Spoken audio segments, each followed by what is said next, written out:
So hello everyone and good evening. उम्मीद करता हूँ मेरी वॉइस प्रॉपर आ रही होगी और कमेंट तुम लोग हम पढ़ रहे थे अभी, है ना। सुधर जाओ ज़रा। तो आज का जो हम लोग का टॉपिक है दैट इज़ लाइट, ठीक है। जिसकी वजह से आप चीज़ें जो आज देख पा रहे हैं आप, ठीक है, उसमें सिर्फ और सिर्फ आपकी आइज़ का रोल नहीं है। आई तो हम कल पढ़ेंगे, यानी वो सेकेंडरी है। प्राइमरी तो लाइट है। लाइट नहीं होगी तो आई का कोई काम ही नहीं है। आई आपकी चाहे जितनी हेल्दी हो, लाइट नहीं रहेगी, आप चीज़ें देख ही नहीं पाएंगे। इसीलिए जो कल का टॉपिक होगा वो ह्यूमन आई होगा, ठीक है। आज का टॉपिक होगा लाइट, और उसमें हम उसके दो प्रॉपर्टीज़ हैं, रिफ्लेक्शन एंड रिफ्रैक्शन, परावर्तन और अपवर्तन, इनको पढ़ने वाले हैं, ठीक। But before starting, what is light?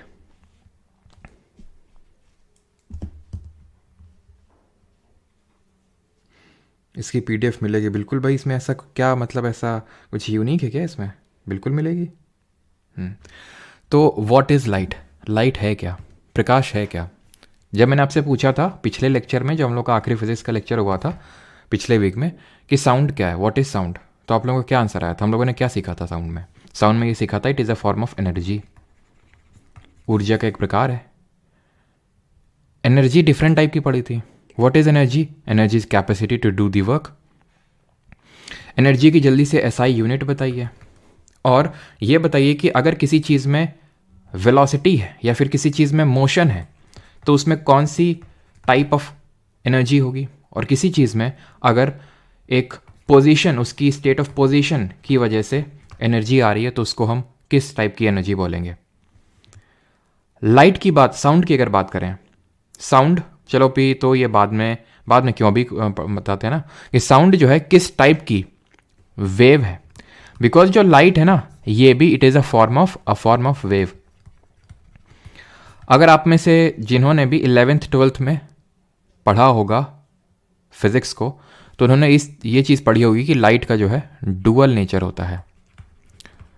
Dual nature का मतलब ये होता है कि एज अ ये पार्टिकल भी बिहेव करती है और as a form of wave भी बिहेव करती है। ये चीज़ आपके एसएससी जैसे एग्जाम्स में नहीं पूछा जाएगा, पूछेगा भी तो हो सकता है कि सिंगल लाइनर फॉर्म में पूछ ले, तो मैंने बता दिया डुअल नेचर होता है। बट डीप में घुसने की जरूरत नहीं, पार्टिकल किस तरह से पार्टिकल, क्योंकि अगर इसको पढ़ाने गया ना एकदम प्रॉपर तरीके से तो आप ये समझिए 4-5 घंटे का कम से कम इंतजाम करके बैठिए आप, ठीक है। जितने में हमारा पूरा पॉलिटी खत्म हो जाता है, one shot I think polity का मैंने डाल रखा है कितना, 5 घंटे में, है ना।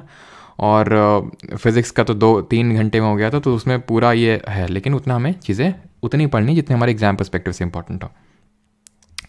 तो कौन सी फॉर्म ऑफ वेव पढ़ी थी? तो सबसे पहले तो इसका आंसर होगा काइनेटिक एनर्जी, गतिज ऊर्जा, और पोजीशन की वजह से आती है पोटेंशियल एनर्जी यानी कि स्थितिज ऊर्जा। इन दोनों चीज़ों का इस लेक्चर से कोई ऐसा रिलेशन नहीं है, बस मैंने ऐसे रिवीजन के तौर पे पूछा। यूनिट इसकी वही होती है जो वर्क की यूनिट होती है। लेकिन जो मैंने लास्ट में चीज़ पूछी दैट इज़ ये कौन सी फॉर्म ऑफ वेव है, इसका लेना देना है। ये वेव हम लोगों ने 2 तरह की वेव पढ़ी थी, एक लॉन्गिट्यूडनल अनुदैर्ध्य और अनुप्रस्थ तरंग, ठीक है। तो ये लॉन्गिट्यूडनल वेव होती है। क्यों? क्योंकि इसमें जो पार्टिकल है, क्योंकि वेव का डायरेक्शन ये होता है, अगर पार्टिकल आपका जो है, wave is a form of energy, wave एक तरह की एनर्जी है। अब इसमें जो मीडियम के पार्टिकल हैं वो ऐसे करके, ऐसे नहीं जैसे मतलब एक दूसरे को आगे पीछे जो है पुश कर रहे हैं। तो आगे पीछे वाला जो पुश होता है ना, उसको लॉन्गिट्यूडनल बोलते हैं, लॉन्गिट्यूडनल वेव बोलते हैं। यानी कि यहाँ पे इसका अगर मैं सिंपल टर्म्स में डेफिनेशन बोलूँ तो the particles of the medium vibrate parallelly to the direction of the propagation of wave, or in the direction of the propagation of the wave. But जो लाइट है वो हमारी अ फॉर्म ऑफ ट्रांसवर्स वेव है। Transverse wave वो होती हैं जहां पे जो मीडियम के पार्टिकल्स होते हैं वो परपेंडिकुलरली इस तरह से वाइब्रेट करते ऊपर नीचे। जैसे मैंने आपको बताया था, जब हम तालाब में, नदी में कोई एक पत्थर फेंकते हैं तो उसमें जो वेव्स जनरेट होती हैं ऊपर नीचे, these are called as transverse wave. Light के रिगार्डिंग एक चीज और याद रखिएगा बिफोर मूविंग फॉरवर्ड, कि लाइट जिस तरह हमने पढ़ा था, साउंड जरा मुझे ये बताइए, क्या साउंड वैक्यूम में चल सकता था, हाँ या ना? वैक्यूम मतलब निर्वात, क्या ये वैक्यूम में चल सकता था, हाँ या ना? आंसर वॉज ना। इसको मीडियम चाहिए था for propagation, it needed a medium. ये बताइए सॉलिड लिक्विड गैस में सबसे ज्यादा स्पीड किस में होती है साउंड की? लाइट को कोई ऐसा मीडियम की रिक्वायरमेंट नहीं होती है, मीडियम में भी चलेगा, नहीं भी होगा उसमें चलेगा, यानी कि it can travel in vacuum, यानी निर्वात में भी चल सकती है, unlike sound wave which can not travel in the vacuum. Medium की नीड होती है, और इसका जो स्पीड का कंपैरिजन होता है वो सॉलिड में सबसे ज्यादा, then liquid, then gas. Light की अगर बात करें तो इट कैन बी, ध्यान रखना, light wave can be polarized, इसको पोलराइज किया जा सकता है, लेकिन साउंड वेव को नहीं। ठीक है, कौन? इस लाइट को। अब ये पोलराइजेशन क्या होता है, ध्रुवीकरण क्या होता है, वो हमें जानने की जरूरत नहीं है, वो 11th क्लास, ये 11th और 12th क्लास में पढ़ते हैं पोलराइजेशन के बारे में। ठीक है, इसमें नहीं है, तो ये मैं बता क्यों रहा हूँ, क्योंकि कई बार सिंगल स्टेटमेंट फॉर्म में पूछ लेता है, तो इसलिए इट कैन बी पोलराइज, ध्यान रखना, but sound wave can not be polarize. तो यहाँ पे हमने लाइट वेव और साउंड वेव के बीच में एक तरह से डिफरेंस सीखा। ये चैप्टर है light and it's reflection and refraction. सबसे पहले अब आते हैं रिफ्लेक्शन ऑफ लाइट, यानी कि इसको हिंदी में बोलते हैं परावर्तन, प्रकाश का परावर्तन। अब ये परावर्तन है क्या चीज? रिफ्लेक्शन ऑफ साउंड तो पढ़े थे ना, इसको क्या बोलते हैं जल्दी से बताइए? रिफ्लेक्शन ऑफ साउंड को क्या बोलते हैं? इसको बोलते हैं एको। और हमें डिस्टिंक्ट एको अगर सुनना है without overlapping of the original voice and the echoed voice, तो मिनिमम डिस्टेंस कितनी होनी चाहिए सोर्स एंड रिफ्लेक्टर के बीच में? और मल्टीपल रिफ्लेक्शन ऑफ साउंड को क्या बोलते हैं, ये अभी जल्दी से बताइए, फिर इसको मैं यहां से हटा दूंगा। Multiple reflection of sound. तो जब मैंने आपको चीज बताई थी रिफ्लेक्शन ऑफ साउंड, तो मैंने इस तरह से बताया था कि भाई ये जैसे मान लो कि सोर्स ऑफ साउंड है, यहां से साउंड जो है रिफ्लेक्ट होता है, इसको बोलते हैं क्या? इसको बोलते हैं हम लोग एको। ठीक है, लेकिन एको तभी सुनाई देगा जब सोर्स और रिफ्लेक्टर के बीच में मिनिमम कम से कम 17.2 मीटर की डिस्टेंस यानी दूरी होनी चाहिए। मल्टीपल रिफ्लेक्शन ऑफ साउंड को बोलते हैं रिवर्बरेशन। जैसे कि इसका एक एग्जांपल दीजिए, एक एप्लीकेशन दीजिए जल्दी से रिवर्बरेशन का, जो मैंने आपको बताया भी था। इसका सबसे बेस्ट एग्जांपल है जैसे मेडिकल फील्ड में स्टेथोस्कोप उसमें इस तरह से होता है ना, तो उसमें ऐसे ऐसे ऐसे ऐसे करके मल्टीपल रिफ्लेक्शन होते हैं स्टेथोस्कोप में। अब यहां पे हम पढ़ने जा रहे हैं रिफ्लेक्शन ऑफ लाइट। तो बस रिफ्लेक्शन का मतलब है कोई चीज टकराना, जैसे ये है दीवार, इसमें बॉल मारी, बॉल ऐसे टकरा के आ गई, इसको बोलेंगे बॉल का रिफ्लेक्शन। इसी चीज की वजह से हम लोग सारी चीजें जो अपने अराउंड सराउंडिंग में देख पा रहे हैं, आप ये लेक्चर देख पा रहे हैं जो स्क्रीन में, फोन देख पा रहे हैं, आप आसपास दीवार देख पा रहे हैं, जितनी भी चीजें आपके पास रखी हुई हैं, ठीक है, सुंदर सी चीजें, वो सारी आप सुंदर हो चाहे जैसे भी हो, रिफ्लेक्शन की वजह से देख पाते हैं। क्यों? क्योंकि जो लाइट है वो उस पर्टिकुलर ऑब्जेक्ट को स्ट्राइक कर रही है, जिसकी वजह से it is making it visible. अगर लाइट नहीं होगा तो वो फिर हमें विजिबल नहीं होगा। तो रिफ्लेक्शन, आई होप आप समझ गए हो कि रिफ्लेक्शन होता क्या चीज है। अब हम पढ़ेंगे लॉज ऑफ रिफ्लेक्शन, यानी कि परावर्तन के नियम। क्लियर? अब लॉज ऑफ रिफ्लेक्शन में दो लॉज ऑफ रिफ्लेक्शन होते हैं।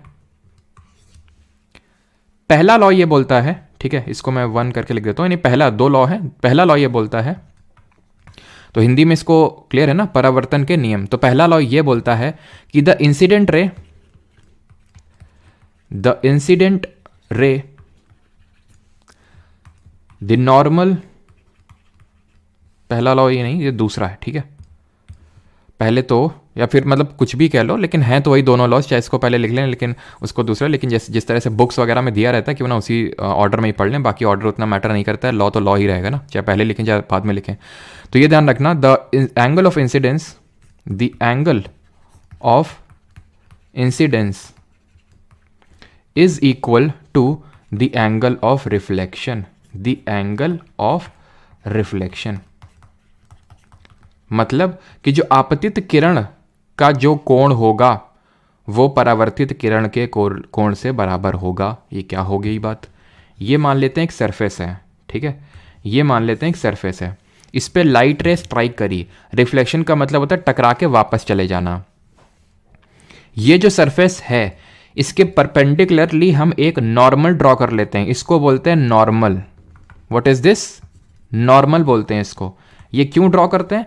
सो दैट हम एंगल कैलकुलेट कर सकें। ये दोनों एंगल्स हैं। कौन से दोनों एंगल? अब ये आप देख पा रहे हैं जहाँ पे मैंने ये बनाया, ये वाली, ठीक है, ये वाली जो रे है इसको बोलते हैं इंसिडेंट रे। इंसिडेंट का मतलब होता है आपतित किरण, यानी कि जो आ रही है, जो ओरिजिनल लाइट है, ठीक है, अभी रिफ्लेक्ट नहीं हुई है, इसको बोलते हैं इंसिडेंट रे। और ये जो रिफ्लेक्ट हो गई है इसको ऑब्वियस सी बात है क्या बोलेंगे? रिफ्लेक्टेड रे, यानी कि परावर्तित किरण। अब ये नॉर्मल हमने किस लिए ड्रॉ की? सो दैट हम कैलकुलेट कर सके एंगल। इसको बोलते हैं एंगल ऑफ इंसिडेंस, जिसको कि आई से रिप्रेजेंट कर देते हैं, और इसको बोलते हैं एंगल ऑफ रिफ्लेक्शन, जिसको कि आर से रिप्रेजेंट कर देते हैं। तो बात यहां पे ये आ रही है, जो फर्स्ट लॉ बोल रहा है कि angle of incidence is equal to angle of reflection, यानी दोनों कोण बराबर होंगे। आप अगर 30 डिग्री में इसको, जैसे ये मान लेते हैं कि कोई भी सरफेस है, आप 30 डिग्री में इसको यहाँ पे वो करेंगे तो 30 डिग्री में निकलेगी यहाँ पे उसी सेम एंगल में। ऑलराइट, तो आगे बढ़ें फिर, यानी कि एक तरह से हम ये भी बोल सकते हैं कि ये भी एंगल तो सेम होंगे, ये वाले, ठीक है, ये वाले और ये वाले एंगल भी, ठीक है। लेकिन क्योंकि हम जो एंगल नाप रहे हैं वो नॉर्मल से नाप रहे हैं, तो उन्हीं एंगल्स को हम इंसिडेंस का एंगल और रिफ्लेक्शन का एंगल बोलेंगे। अब आते हैं दूसरे लॉ पे। दूसरा नियम वही नियम है जो मैं पहले लिखने की कोशिश कर रहा था, क्या कि the incident ray, the reflected ray and the normal all lie in same plane, यानी सेम प्लेन में ये लाई करेंगे, तीनों के तीनों सेम प्लेन में होंगे। कैसे?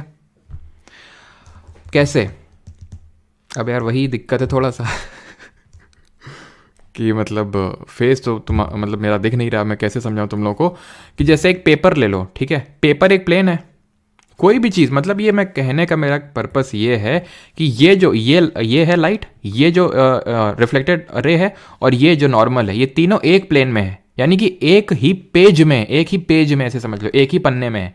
ऐसा नहीं कि कोई आगे पीछे नहीं है, तीनों सेम प्लेन पे है। ये क्या है? ये है रिफ्लेक्टिंग सरफेस। इसकी बात हो ही नहीं रही है। ये हो सकता है ऐसा हो, कैसा हो मतलब कि अंदर की ओर, जैसे ये आपकी स्क्रीन है, ये आपकी तरफ भी निकला हो और स्क्रीन के उस साइड भी गया हो, ठीक है। तो ये उस प्लेन पे तो नहीं होगा। जैसे कि इतना तो सबको पता होगा ना, हॉरिजॉन्टल और वर्टिकल किसको बोलते हैं? हॉरिजॉन्टल मतलब क्षैतिज, और परपेंडिकुलर मतलब लंबवत। तो ये ऐसे समझ लो कि ये हॉरिजॉन्टल ये कोई प्लेट है जो हॉरिजॉन्टल रखी हुई है, रिफ्लेक्टिंग सरफेस, ठीक है, और ये परपेंडिकुलर कोई इस तरह से पेपर है जिसमें कि तीनों एक प्लेन पे लाई करेंगे। राइट, और इसको हम बोलते हैं रिफ्लेक्टिंग सरफेस। तो यहाँ बात किसकी हो रही? कौन सेम प्लेन पे लाई करेगा? ये इंसिडेंट रे, ये नॉर्मल और ये रिफ्लेक्टेड रे, ये तीनों सेम प्लेन पे लाई करेंगे। ऑलराइट, अब आते हैं टाइप्स ऑफ मिरर पढ़ते हैं, क्योंकि जो रिफ्लेक्शन का काम होता है वो मिरर लोगों का होता है। ये मिरर लोग कौन होते हैं? ये जो मिरर लोग होते हैं, जो प्रतिबिंब जिनको हिंदी में बोलते हैं, इनका एक साइड पॉलिश्ड होता है, क्योंकि अगर इनको पॉलिश नहीं किया जाएगा ना, ये आर पार निकल जाएंगे, और उसको हम अलग चीज़ बोलते हैं, वो रिफ्रैक्शन बोलते हैं, उसको अपवर्तन बोलते हैं, आगे बढ़ेंगे। तो इनका एक साइड पॉलिश करना बड़ा ज़रूरी है अगर हमें रिफ्लेक्शन कायदे का लेना है तो, ठीक है। तो मिरर के टाइप्स होते हैं, एक बोलते हैं प्लेन मिरर, और एक को बोलते हैं स्फेरिकल मिरर, यानी कि गोलीय दर्पण। ये हो गया आपका सिंपल जो दर्पण हो गया, जिसमें आप अपनी शक्ल देखते हैं डेली, है ना, और ये हो गया स्फेरिकल, यानी गोलीय दर्पण, स्फेरिकल मिरर। क्लियर है? प्लेन और स्फेरिकल। थोड़ा सा ये समझ लेते हैं स्फेरिकल मिरर क्या होता है, और उसके बाद आगे बढ़ते हैं, फिर इनका इमेज फॉर्मेशन देखेंगे। तो स्फेरिकल मिरर दो तरह के होते हैं। एक को बोलते हैं कॉनकेव अवतल दर्पण, कॉनकेव मिरर, अवतल दर्पण, और दूसरे को बोलते हैं कॉन्वेक्स मिरर, यानी कि उत्तल दर्पण। अंतर क्या होता है सर दोनों में? ध्यान से समझना अंतर, क्योंकि डेफिनेशन के तौर पे वो आपसे पूछ सकता है। अंतर पता है क्या होता है? अंतर ये होता है कि ये है कॉनकेव, जिसकी पीठ जो है, जिसकी पीठ पॉलिश्ड है, और वो रिफ्लेक्शन अपने अंदर साइड से करेगा। यानी कि कॉनकेव को मैं बोल सकता हूं कि जो रिफ्लेक्टिंग सरफेस है वो कर्व्ड इनवर्ट्स है। Reflecting surface is curved inverts, यानी अंदर की ओर ये जो है मुड़ी हुई है, अंदर की ओर है जो रिफ्लेक्ट कर रही सरफेस। कॉन्वेक्स पता है क्या है? कॉन्वेक्स है ये आपका इसका अंदर का साइड पॉलिश्ड है और इसका पीठ रिफ्लेक्शन कर रहा है। इसका जो पीठ है वो रिफ्लेक्शन करेगा क्योंकि भाई उधर वाली साइड तो पॉलिश्ड है, तो इसका ये वाला साइड जो outward that is reflecting surface is curved outwards. Reflecting surface is curved outwards, बाहर की ओर निकला हुआ है। बात ये आती है कि स्फेरिकल क्यों बोलते हैं इनको, क्योंकि ऐसा लगता है कि स्फीयर से निकले हों। जैसे कि यहां पे आप देख पा रहे हैं कॉनकेव, बिकॉज हमने कॉनकेव पहले पढ़ा था, तो यहां पे कॉनकेव देखिए, ये कॉनकेव होता है इस तरह से, ये साइड पॉलिश्ड होती, पीठ पॉलिश्ड होती, यहां से रिफ्लेक्शन होगा। अब इसको अगर पूरा हम इस तरह से ड्रॉ करेंगे तो ऐसा लगेगा जैसे इसको स्फीयर से काट के एक सर्टेन पार्ट निकाल लिया गया है, और यही है हमारा कॉनकेव मिरर। कॉन्वेक्स भी सिमिलरली, इसका अंदर वाला साइड पॉलिश्ड है और पीठ से रिफ्लेक्शन करेगा, ठीक है। और इसको अगर हम पूरा ड्रॉ करेंगे तो ऐसा लगेगा कि ये गोले यानी स्फीयर से निकला हुआ है। क्लियर। अभी इसकी टर्मिनोलॉजी पे बाद में आएंगे, फिर चलो अभी पढ़ लेते हैं टर्मिनोलॉजी जो ये आपको आगे हेल्प करेंगी। अभी जो हम लोग इमेज फॉर्मेशन पढ़ेंगे ना, तो ये ज़रूरी है समझना कि क्या है, तो कायदे से ध्यान से फोकस लगा के एकदम फोकस लगा के इसको समझना, ठीक है। अब ये क्योंकि एक स्फीयर है, स्फीयर से निकाले गए स्फीयर से, तो स्फीयर का कोई केंद्र होगा, सेंटर होगा, उस सेंटर को ये सी बोल देते हैं। ये पूरे स्फीयर का जो सेंटर है वो सी है, इसको बोलते हैं सेंटर ऑफ कर्वेचर, लिखा हुआ है हिंदी में इसको बोलते हैं, क्या बोलेंगे इसको, सेंटर ऑफ कर्वेचर को वक्रता का केंद्र बोल देंगे, वक्रता का केंद्र। अब हम पढ़ते हैं कि जैसे कि स्फीयर में, फिर सर्कल में, सर्कल 2D और स्फीयर हमारा 3D है ना, ये तो सबको पता होगा। तो सेंटर से लेके सरकमफ्रेंस में अगर हम सर्कल में ड्रॉ करते हैं लाइन को, तो उसको रेडियस बोलते हैं, त्रिज्या बोलते हैं हिंदी में। उसी तरह स्फीयर में भी तो ये रेडियस होगा। ये पॉइंट जो इसको ले लेते हैं, जैसे कि ये जो पॉइंट है, ये पॉइंट क्या है, ये पॉइंट है आपका इस पर्टिकुलर मिरर पे लाई कर रहा है, इसको पोल बोलते हैं। सर पोल क्या होता है, पोल सीध पे होता है। एक लाइन ड्रॉ कर देंगे और वो लाइन जो कट करेगी, वो जो लाइन जब इस मिरर को जहां कट करेगी उसको पी बोल देते हैं। पी मतलब पोल, पोल मतलब ध्रुव, ठीक है। तो जब मैं त्रिज्या की बात कर रहा हूं, आर की बात कर रहा हूं, तो इसका मतलब यह है कि आप सेंटर ऑफ कर्वेचर से यहां पोल तक की डिस्टेंस की बात हो रही है, और उसको बोल देते हैं रेडियस ऑफ कर्वेचर। हिंदी में अगर बात करूं तो वक्रता की त्रिज्या हो जाएगी। ये वक्रता का केंद्र था ऊपर, ये वक्रता की त्रिज्या हो जाएगी ये, ठीक है, त्रिज्या। क्लियर है। तो घुमा फिरा के एक ही बात है अगर हम देखें, वैसे तो ये पॉइंट है और ये पूरा डिस्टेंस है अगर हम आर को देखें, ठीक है। तो ये ऑलमोस्ट सेम चीज़ है, बट नॉट सिमिलर तो है, बट सेम नहीं है। फिर ये आपका एफ, जो एफ पॉइंट देख पा रहे हैं, ये फोकल पॉइंट, ये इसका आधा होता है। जैसे मान लो कि ये डिस्टेंस आर जो है ना, ये आर मान लेते हैं कि टोटल ये डिस्टेंस है 30 सेंटीमीटर की, तो ये जो डिस्टेंस होगी वो 15 सेंटीमीटर की निकल के आएगी। ये बहुत इंपॉर्टेंट चीज़ है कि जो सेंटर ऑफ कर्वेचर होता है बराबर 2f होता है, ट्वाइस ऑफ फोकल लेंथ होता है। ये बहुत बहुत बहुत इंपॉर्टेंट है, इसको रट्टा मारिए, ठीक है। तो ये चीज़ आपको क्लियर हो गई। अगर ना क्लियर हुई हो तो मैं फिर से समराइज कर देता हूँ और सिंपल टर्म्स में इस चीज़ को बता देता हूँ, ठीक है। जैसे ये है, हो गया हमारा, ठीक है। इसको बोलेंगे सेंटर ऑफ कर्वेचर, इसको बोलेंगे पोल, ठीक है। और यहां होगा फोकल लेंथ जो कि इसका होगा आधा, खत्म, ठीक है। और ये जो लाइन ड्रॉ करी थी इसको प्रिंसिपल एक्सिस बोल देते हैं। इसका सच कोई काम पड़ेगा नहीं, ठीक है, प्रिंसिपल एक्सिस, क्योंकि आपको ड्रॉ तो करना नहीं है जाके, ठीक है। क्लास 9th 10th की तो एग्जाम आप देने जा नहीं रहे हो, तो प्रिंसिपल एक्सिस बोलते हैं, but that is not much important. Alright, ये कौन है तो ये जो है एक स्पून है, और स्पून में हमें दोनों टाइप ऑफ मिरर देखने को मिलते हैं। ये है आपका जो अंदर साइड है, इसको बोलते हैं कॉनकेव, कॉनकेव मिरर है, ये अवतल दर्पण है, जिसमें कि किस तरह की इमेज बन रही है, उल्टी इमेज बन रही है। अभी हम पढ़ेंगे कि क्या उल्टी इमेज होती है और क्या होती है, तो अभी हम टाइप्स ऑफ इमेज में पढ़ेंगे। और यहां पे कैसी बन रही है, सीधी इमेज बन रही है, कॉन्वेक्स मिरर की तरह परफॉर्म करता है। जो बाहर वाला ये चम्मच है, चम्मच का ये अंदर वाला और बाहर वाला है, ठीक है, ये अंदर वाला है, ये बाहर वाला पार्ट, ठीक है। ये एक चम्मच जो है, जो स्पून होती है, वो कॉनकेव और कॉन्वेक्स दोनों की तरह बिहेव करती है। अब आते हैं टाइप्स ऑफ इमेज, कितने तरह के प्रतिबिंब होते हैं, तो 2 तरह के होते हैं। एक वो जो रियल होते हैं, 2 ही तरह के तो इंसान होते हैं इस दुनिया पे, एक जो असली होते हैं और एक जो नकली होते हैं, ठीक है। तो एक जो रियल होते हैं, ठीक, और एक जो वर्चुअल होते हैं। चीज़ें 2 ही में एग्जिस्ट करती हैं, एक तो रियलिटी में एग्जिस्ट करती हैं और एक वर्चुअल में एग्जिस्ट करती हैं। जैसे हमारे दिमाग में जो चीज़ें होती हैं वो वर्चुअली एग्जिस्ट करती हैं। दिमाग में हम ना जाने क्या क्या इमेजिन कर लेते हैं, दिमाग हमें ना ज़्यादा क्या क्या इमेजिन करवा देता है कि ये हो जाएगा तो क्या हो जाएगा, वो हो जाएगा तो क्या हो जाएगा। सोचिए कि कभी अगर आप ध्यान से सोचें ठीक है। लेकिन ये आप सोचेंगे नहीं कि 90% चीज़ ज़्यादा से ज़्यादा चीज़ें हैं जो आपके दिमाग में एज अ इमेजिनेशन आती हैं वो कभी होती ही नहीं है एक्चुअल में, और जो होता है वो कभी हम सोचते नहीं। तो फिर क्यों सोचें, क्यों सोचें, जाने दो उसको, जो है सो करो, सिंपल। तो खैर फिलॉसफी को साइड करते हैं टाइप्स ऑफ इमेज पे आते हैं। तो रियल और वर्चुअल में क्या अंतर होता है? रियल जो होती है ये रियलिटी में बनती है और वर्चुअल रियलिटी में नहीं बनती है। जैसे जैसे मैंने ये जब इमेज को बनाने के लिए दो लाइट के मतलब हमें एक तरह से दो लाइट रे चाहिए होते, तो ये मान लेते हैं कि लाइट है, ठीक है, एक लाइट ये और एक लाइट इधर आ रही है। अब ये दोनों लाइट तुम्हें क्या लग रहा है, मिलेंगी आपस में कि नहीं मिलेंगी? मिलेंगी कि आपस में नहीं मिलेंगी? बिल्कुल मिलेंगी। अगर इनको मैं आगे और बढ़ाऊंगा, इस तरह से बढ़ाऊंगा, इस तरह से और बढ़ाऊंगा, तो बिल्कुल मिलेंगी। और जहां मिलेंगी वहां स्क्रीन रख दो, और जहां स्क्रीन रखोगे स्क्रीन में तुमको पिक्चर एकदम बढ़िया मजेदार मिल जाएगी। ठीक, ध्यान समझना। तो एक तरह से यहाँ पे रियलिटी में बन रही है इमेज, बनेगी, स्क्रीन वहां पर रख दोगे तो इमेज तुम्हें बनती हुई दिखाई देगी।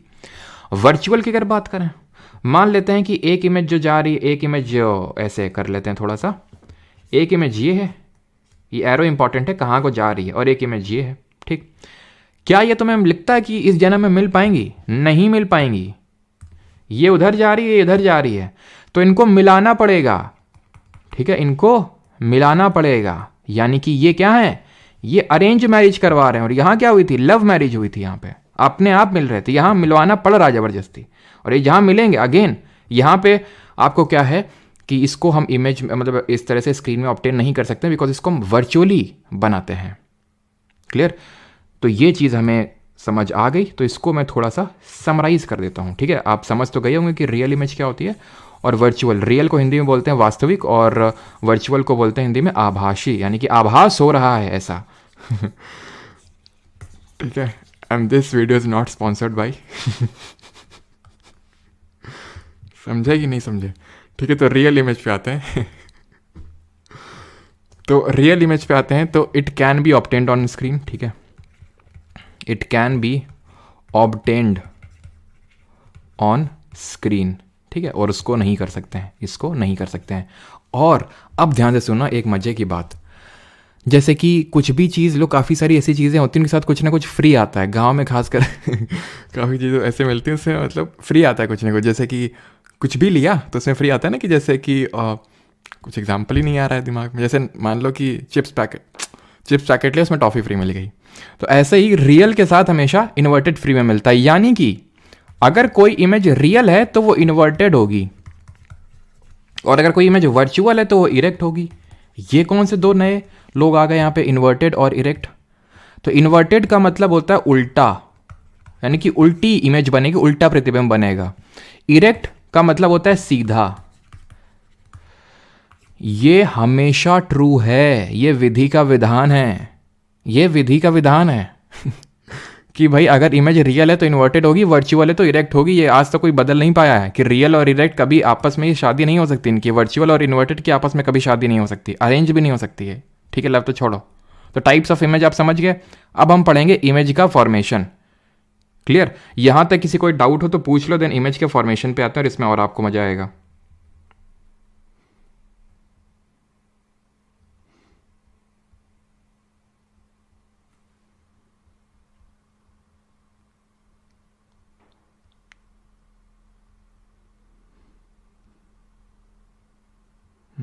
हाँ, कुछ लोग समझ गए। वो होता क्या है ना, किसी का मतलब नाम वगैरह ले लो तो पता नहीं एक दूसरा ग्रुप क्यों चिढ़ जाता है। तो इसलिए अभी ऐसे ऐसे ही मैंने वीडियो शेयर कर दिया था, तो पता नहीं कि एक ग्रुप काफ़ी ज़्यादा चिढ़ गया था, या फिर पता नहीं क्यों, कौन ग्रुप है वो, कैसा क्यों इतना चिढ़ हो जाता है। तो इसी ऐसे मैं नाम लेता ही नहीं, क्यों फालतू में, है ना।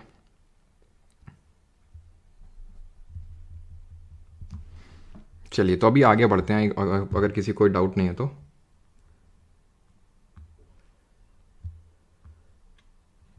चलो, तो आगे बढ़ते हैं अभी। अब देखते हैं इमेज का फॉर्मेशन, कि इमेज बनती कैसी है, लेकिन किस में? प्लेन मिरर में। क्योंकि याद करिए मैंने आपको कितने टाइप के मिरर बताए थे। एक तो प्लेन मिरर होता है और एक स्फेरिकल मिरर होता है। प्लेन मतलब प्लेन है, ये सीधा है एकदम, इसमें कोई कर्विंग नहीं है। इसमें कर्विंग थी, इसमें क्या था, कोई कर्विंग नहीं है, सीधे एक साइड पॉलिश्ड है, और बस इसी में तुम जो है खुद को निहारते हो रोज। ये सबसे सिंपल है, बड़ा सिंपल है ये, और बड़ा मज़ेदार भी है, ठीक है, क्योंकि रोज़ इसको तुम जो है इसको एप्लीकेशन में लेते हो, ठीक है। तो इसलिए मैं क्या कर रहा हूँ, ये राइट साइड में ये पॉलिशिंग कर रहा हूँ, पॉलिश नहीं करूँगा तो फिर रिफ्लेक्शन कहाँ से होगा, ठीक है। अब इसमें कुछ चीज़ें होती हैं जो हमें पढ़ना होता है कि क्या क्या चीज़ें होती हैं, ठीक है। तो सबसे पहले इसमें ये होता है कि जैसे हमने कोई ऑब्जेक्ट रख दिया किसके सामने, मिरर के सामने, तो जो इमेज बनती है वो मिरर के पीछे बनती है। अच्छा ठीक है, इमेज मिरर के पीछे बनती है। अच्छा ये बताओ मुझे, ये चीज़ तो हो सकता है अगर तुमने पढ़ी होगी तो तुम्हें पता होगी, है ना। अगर तुमने पढ़ा होगा 9th-10th में तो पता होगा तुमको स्कूल डेज़ में, लेकिन अगर तुमने नहीं पढ़ा होगा तो तुमको थोड़ी सी अजीब सी चीज़ लग रही है कि पीछे बनती है? लेकिन इतना तो सबको पता होगा क्योंकि हर कोई मतलब खुद को रोज़ देखता है ना। तो ये बताओ मुझे कि जितने तुम इसमें दिखते हो मिरर में, मतलब जितना जितना जो तुम्हारा साइज़ होता है, मतलब बॉडी का साइज़, तो क्या उतना ही साइज़ तुम्हारी इमेज का भी होता है जो शीशे में बन रहा है, हाँ या ना? ये बताओ मुझे। तब तक मैं आपको ये बताता हूं कि जितनी ये डिस्टेंस है, यानी कि मिरर से, अब इसको मैं यहाँ पे पोल बोल सकता हूँ बिकॉज ये मैंने जो ड्रॉ कर दी लाइन, इसको प्रिंसिपल एक्सिस बोल देंगे। और यहाँ से ऑब्जेक्ट, ये मतलब जहाँ पे ऑब्जेक्ट रखा हुआ है, जहाँ पे तुम खड़े हुए ऐसे समझ लो तुम हो, जो एरो बना तुम हो ये, ठीक है। और ये जो प्लेन मिरर है इसके बीच में जो डिस्टेंस है मान लेते हैं कुछ भी x, वही सेम डिस्टेंस इस पर्टिकुलर मिरर से इमेज तक की होगी जिसको बोल सकते हैं x। यानी कि प्लेन मिरर के जो हम केस पढ़ेंगे, प्लेन मिरर में क्या चीज़ ध्यान रखनी है, सबसे पहले तो ये है सबसे पहले कि image distance is equal to, या फिर ऑब्जेक्ट इमेज डिस्टेंस और ऑब्जेक्ट डिस्टेंस सेम होती है। Image distance is equal to object का डिस्टेंस कहाँ से, फ्रॉम दी मिरर, ऑलराइट।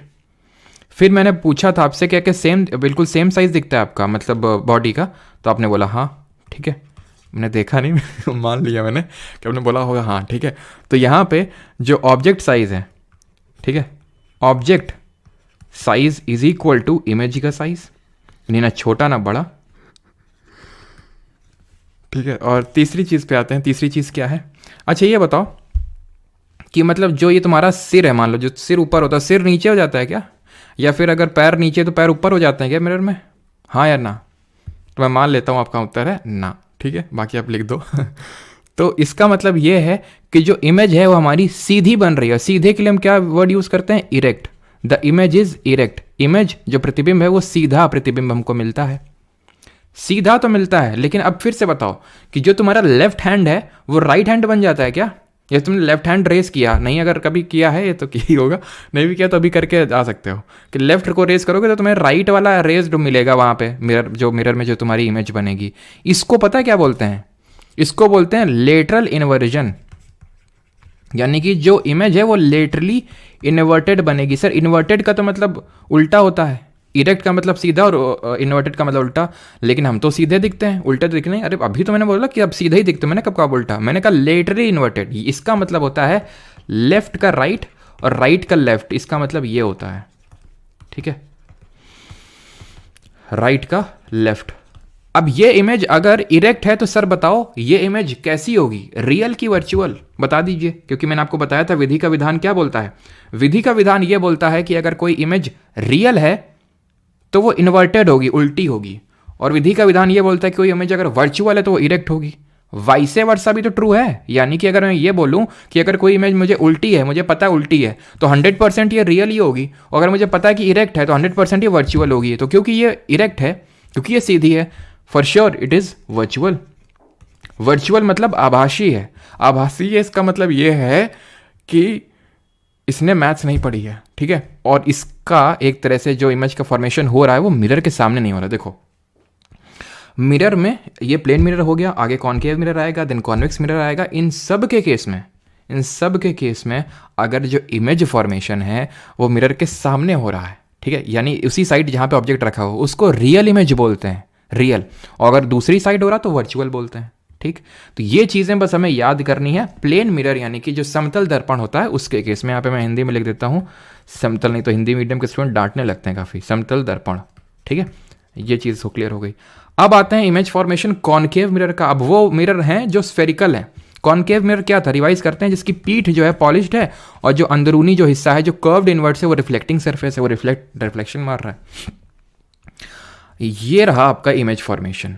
अब पता है, अब ये तुम लोगों को काफ़ी कॉम्प्लेक्स लगेगा, लेकिन मैं तुम्हें बता दूं कि अगर तुमको लग रहा है कि कॉम्प्लेक्स, अभी चलो पहले तो पढ़ाते हैं, फिर अगर कॉम्प्लेक्स लगता है वो बात की बात है, ठीक है।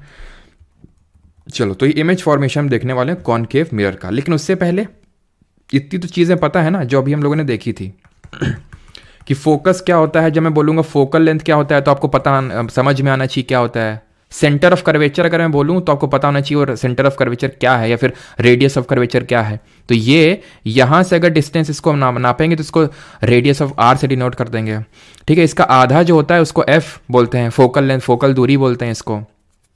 क्लियर? इतनी चीज़, बस 2 चीज़ें आपको पता होनी चाहिए, बस काम खत्म।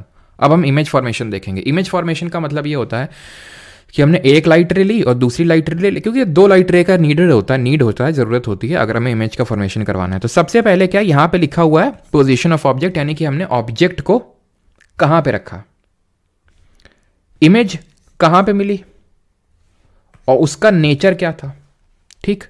नेचर को भेज दो तेल लेने के लिए भी थोड़ी देर के लिए, तब तक हम पोजीशन ऑफ इमेज करेंगे, तेल लेके जब आ जाएगा तो उसको भी कर लेंगे, ठीक। अब सबसे पहला जो हमारा केस है वो है एट इन्फिनिटी। इन्फिनिटी का मतलब होता है अनंत, अनंत मतलब हमें पता नहीं कहाँ से आ रहा है।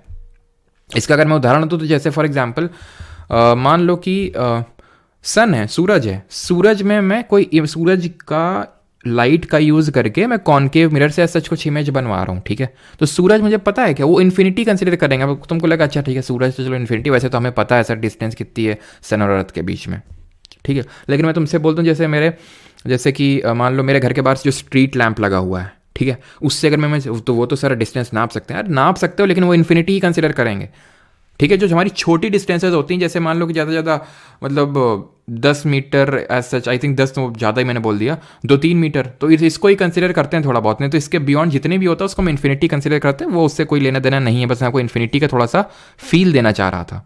तो इन्फिनिटी पे जब ऑब्जेक्ट होगा तो इमेज बनेगा फोकस पे। फोकस पे देखो आ रही ना, अपने आप स्ट्राइक कर रही है क्या, जबरदस्ती स्ट्राइक करवाना पड़, चलो वो छोड़ो, अपने आप बन रही है इमेज, ठीक है। फोकस पे बन गई, कहाँ पे, फोकस पे।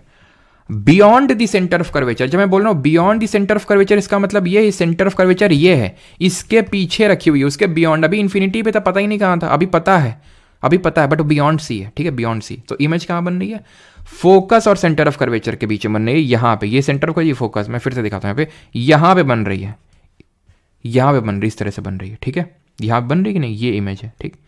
अब सेंटर ऑफ कर्वेचर पे ला के ही खड़ा कर दिया हमने उसको, यहाँ पे ला के खड़ा किया इस बार इसको, और पता है इमेज कहाँ बनी, वहीं बनी जहाँ ऑब्जेक्ट को ला के खड़ा किया। देखो ये ऑब्जेक्ट है और नीचे ये इमेज बन गई सेंटर ऑफ कर्वेचर पे। लोड मत लेना ज़्यादा, मजे के तौर पे इसको देखो, जैसे ये एग्जाम में पूछा ही नहीं जाएगा, ऐसे देखो अभी, ठीक है। बाकी तो अभी मैं अभी याद करवा दूंगा आपको। फोकस और सेंटर ऑफ कर्वेचर के बीच में, तो मान लो इसको यहाँ पे ला के खड़ा कर दिया, कहाँ पे, अभी तो हमने सबसे पहले इन्फिनिटी पे रखा था, फिर बियॉन्ड सी। देखिए ध्यान से देखिएगा, सी को मैं 2f भी बोल सकता हूँ, अगर कहीं भी बोल दे 2f तो मतलब सी की बात हो रही है वो, ठीक है। लेकिन छोड़ दो, इतना तो मतलब पता होना चाहिए, लेकिन अभी इस पे फोकस करो। तो बियॉन्ड सी रखे थे तो सी और एफ के बीच में बना था, सी पे लाए थे तो सी पे ही बनी थी। अब सी और एफ के बीच ला के खड़ा कर देंगे, और जब सी और एफ के बीच में ला के खड़े करेंगे तो जो इमेज है वो सी के पार निकल जाएगी। एक चीज नोटिस की दया तुमने, कि सिर्फ दरवाजा ही तोड़ते रहोगे तुमको ये नोटिस होना चाहिए कि जैसे जैसे ऑब्जेक्ट को पास ला रहे हैं इमेज दूर भाग रही है। ऑब्जेक्ट पहले बहुत दूर था, इमेज फोकस पे थोड़ा पास लाया ऑब्जेक्ट को कि देखते हैं दोनों का मिलन होगा कि नहीं, तो इमेज थोड़ा दूर हो गई, फोकस से दूर हो गई, दूर जा रही है। फोकस और सेंटर ऑफ कर्वेचर, ऑब्जेक्ट को सेंटर ऑफ कर्वेचर पे लाके खड़ा किए तो वो और दूर चली गई, नहीं सेंटर ऑफ कर्वेचर पे आ गई। ऑब्जेक्ट को और पास लाए, सेंटर ऑफ इमेज और दूर निकल गई, और अब ऑब्जेक्ट को हम फोकस पे लाके खड़ा कर दिए, इमेज भैया अनंत पे निकल गई, इन्फिनिटी पे। ये छठा केस जो है, ये इसको गोली मार दो। अभी उसको तेल लेने भेजे थे इस वाले, इसको अभी गोली मार दो, ठीक है। इसका भी पुनर्जन्म करवाएंगे, गोली मार दो अभी उसको फोकस नहीं करना अभी, ठीक है। ये चीज़ क्लियर हो गई। अब नेचर ऑफ इमेज पढ़ते हैं कि जो प्रतिबिंब बना उसका क्या नेचर था। अब मुझे बताओ, यहाँ पे जबरदस्ती मीटअप करवाया गया था क्या, रेस का जबरदस्ती मिलाया गया था क्या, ना। यहाँ तो सर लव मैरिज हुई है, दोनों आपस में आके एक साथ मिले, हमने कुछ नहीं किया, वो देखो दोनों आपस में मिल रहे हैं, ठीक है। दोनों आपस में मिल रहे हैं, दोनों आपस में मिल रहे हैं, दोनों आपस में मिल रही हैं आंखें रेस, या मीट ऑफ पॉइंटिंग है, जहां मिल रहे हैं वही उसको पॉइंट ऑफ इमेज बोलते हैं। क्योंकि लव मैरिज है, यानी कि ये कैसी होंगी, ये होंगी रियल इमेज, क्योंकि जबरदस्ती मीट नहीं करवाया जा रहा है, और रियल है तो इन्वर्टेड फ्री में मिलेगा उसके साथ। रियल के साथ इन्वर्टेड ये विधि का विधान है जिसको कोई बदल नहीं पाया आज तक। रियल इन्वर्टेड ही रहेंगी सारी चीजें, ये भी रियल इन्वर्टेड रहेगी, ठीक है, रियल एंड इन्वर्टेड। अब ये तो हो गई नेचर ऑफ इमेज। अब बात करेंगे यहां पे कि साइज क्या है इमेज का। सर इसको क्या इग्नोर कर रहे हो, इसको कहे इग्नोर कर रहे हो, तो इस पे भी आएंगे भी, लेकिन तुमको इसी से इतना प्यार क्यों है, अभी इस पे भी आएंगे। अभी सिर्फ 5 केसेस देखो, ठीक है। अब ध्यान से देखना इसका साइज कैसे वैरी करेगा। साइज एक्सट्रीमली डिमिनिश्ड, बहुत छोटा है, डिमिनिश्ड, एक्सट्रीमली डिमिनिश्ड और डिमिनिश्ड, बहुत छोटा से छोटा, नहीं थोड़ा सा तो बड़ा हुआ ना, थोड़ा बड़ा हुआ ना अभी। डिमिनिश्ड से इक्वल टू ऑब्जेक्ट, जितना ऑब्जेक्ट है उतना ही इमेज है। यहां क्या था, पॉइंट साइज बन रहा था इमेज, यहां पे ऑब्जेक्ट इतना बड़ा है, इमेज इत्तू सी बन रही है, यानी है तो छोटी ही ना, तो इसलिए डिमिनिश्ड, लेकिन क्योंकि इत्तू सी नहीं है, पॉइंट साइज नहीं है, तो एक्सट्रीमली डिमिनिश्ड नहीं बोल रहे हैं। यहां पे जितना ऑब्जेक्ट का साइज है उतना इमेज का साइज है, that is equal to the object. यहां पे जितना ऑब्जेक्ट का साइज है उससे बड़ा हो गया, यानी कि बिगर देन द ऑब्जेक्ट। यहां पे भैया बहुत ही लार्ज है, एक्सट्रीमली मैग्नीफाइड, यानी कि धीरे धीरे धीरे धीरे यहां तक आते तक वो इमेज बड़ी ही हो रही है। अभी मैं सबको समराइज भी करूंगा आपके लिए, ताकि दिमाग में आपके एकदम लेयर बाय लेयर एकदम क्रोनोलॉजी बैठ जाए, ठीक है। तो यहां पे एक्सट्रीमली डिमिनिश्ड बहुत छोटी, छोटी बराबर, बड़ी बहुत बड़ी, याद हो गया, ठीक, याद हो गया। इसको फिर इग्नोर मारो, अभी इसको एकदम इग्नोर मार के चलना है, इतना इग्नोर कर दो इसको कि अपने आप तुम्हारे दिमाग के अंदर आके घुस जाए। होता है ना, जिसको आप इग्नोर करते हो तभी चीज़ें आती हैं आपके पास, समझ रहे हो। तो अब आते हैं यहाँ पे, हम ऑब्जेक्ट का पोजीशन लिखते हैं, जो सेम चीज़ हमने पीछे पढ़ी थी उसको यहाँ पे करते हैं, सो दैट वो दिमाग हमारे एकदम सेट हो जाए। ऑब्जेक्ट कहाँ पे है, इमेज कहाँ पे बन रही है, और नेचर ऑफ इमेज क्या है। नेचर की अगर हम बात करें, जो हमने यहाँ पे पढ़ा था, ये उतने कोई बड़ी बात नहीं है, ठीक। चलो अब इसको देखते हैं मेरे साथ साथ, ठीक है, और पीछे वीडियो को कोई नहीं करेगा, ठीक है, तुम्हें मतलब समझ रहे हो ना। फिर हम श्राप दे देंगे और फिर श्राप ले घूमते रहोगे तुम, ठीक। चलो तो आते हैं ऑब्जेक्ट पे। तो ऑब्जेक्ट अगर मैं इन्फिनिटी पे रखूंगा तो कहाँ बनेगा, इन्फिनिटी पे। इन्फिनिटी पे अगर ऑब्जेक्ट रखूंगा तो इमेज फोकस पे बनेगी, ठीक है, फोकस पे बनेगी। इन्फिनिट मैं थोड़ा सा और पास लाता हूँ ऑब्जेक्ट को जब मैं और पास लाया, किसके, मैं एक तरह से ऐसे समझ लो फोकस के पास में ला रहा हूँ, या फिर पॉइंट ऑफ ओरिजिन के मतलब पास में ला रहा हूँ, और पास में ला रहा हूँ, तो यानी कहाँ में लाया, बियॉन्ड सेंटर ऑफ कर्वेचर लेके मैंने खड़ा कर दिया इसको। अब ये कहाँ बनेगी, अब ये फोकस से और दूर जाएगी, पीछे साइड हटेगी, यानी कि सेंटर ऑफ कर्वेचर और फोकस पे बनेगी। अब मैंने इसको एट सी पे ही लाके खड़ा कर दिया, तो इमेज भी एट सी ही बनेगी। बिटवीन सी एंड एफ कर दिया, बिटवीन सी एंड एफ। अब तुम्हें एक मजे की बात दिखाएं, between C and F, between C and F, तो इमेज पता कहां बनेगी, बियॉन्ड सी।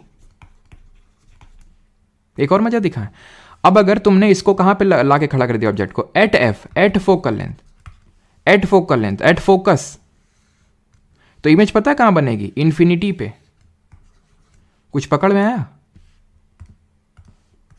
ठीक, झला हटा देते हैं, मकड़ी गई है। और अब नेचर पकड़ लेते हैं इसका। अब नेचर तो भैया हमें ये रट्टा मार लो जिंदाबाद, जैसा भी हो, real real real real real, ठीक है, सब कुछ रियल, क्योंकि यहां पे लव मैरिज हो रही थी, और रियल है तो इन्वर्टेड होगी, इन्वर्टेड होगी, इन्वर्टेड होगी, इन्वर्टेड होगी, इन्वर्टेड होगी।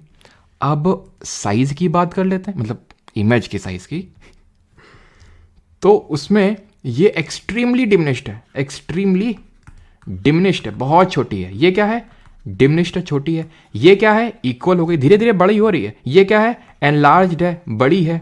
ये क्या है, हाईली एनलार्ज्ड है, बहुत ही बड़ी है भैया, ठीक। अब इसको जिसको इग्नोर मार रहे थे उतनी देर से, उसको भी थोड़ा फोकस कर लेते हैं। इतना तो क्लियर हो गया होगा ना सबको, यही कॉम्प्लेक्स है। अब तुमको लग रहा होगा हे भगवान इसके बाद कॉन्वेक्स ही पढ़ना पड़ेगा। ना ना ना, कॉन्वेक्स में बहुत आसान है, 2 ही पढ़ाएंगे बस उसमें।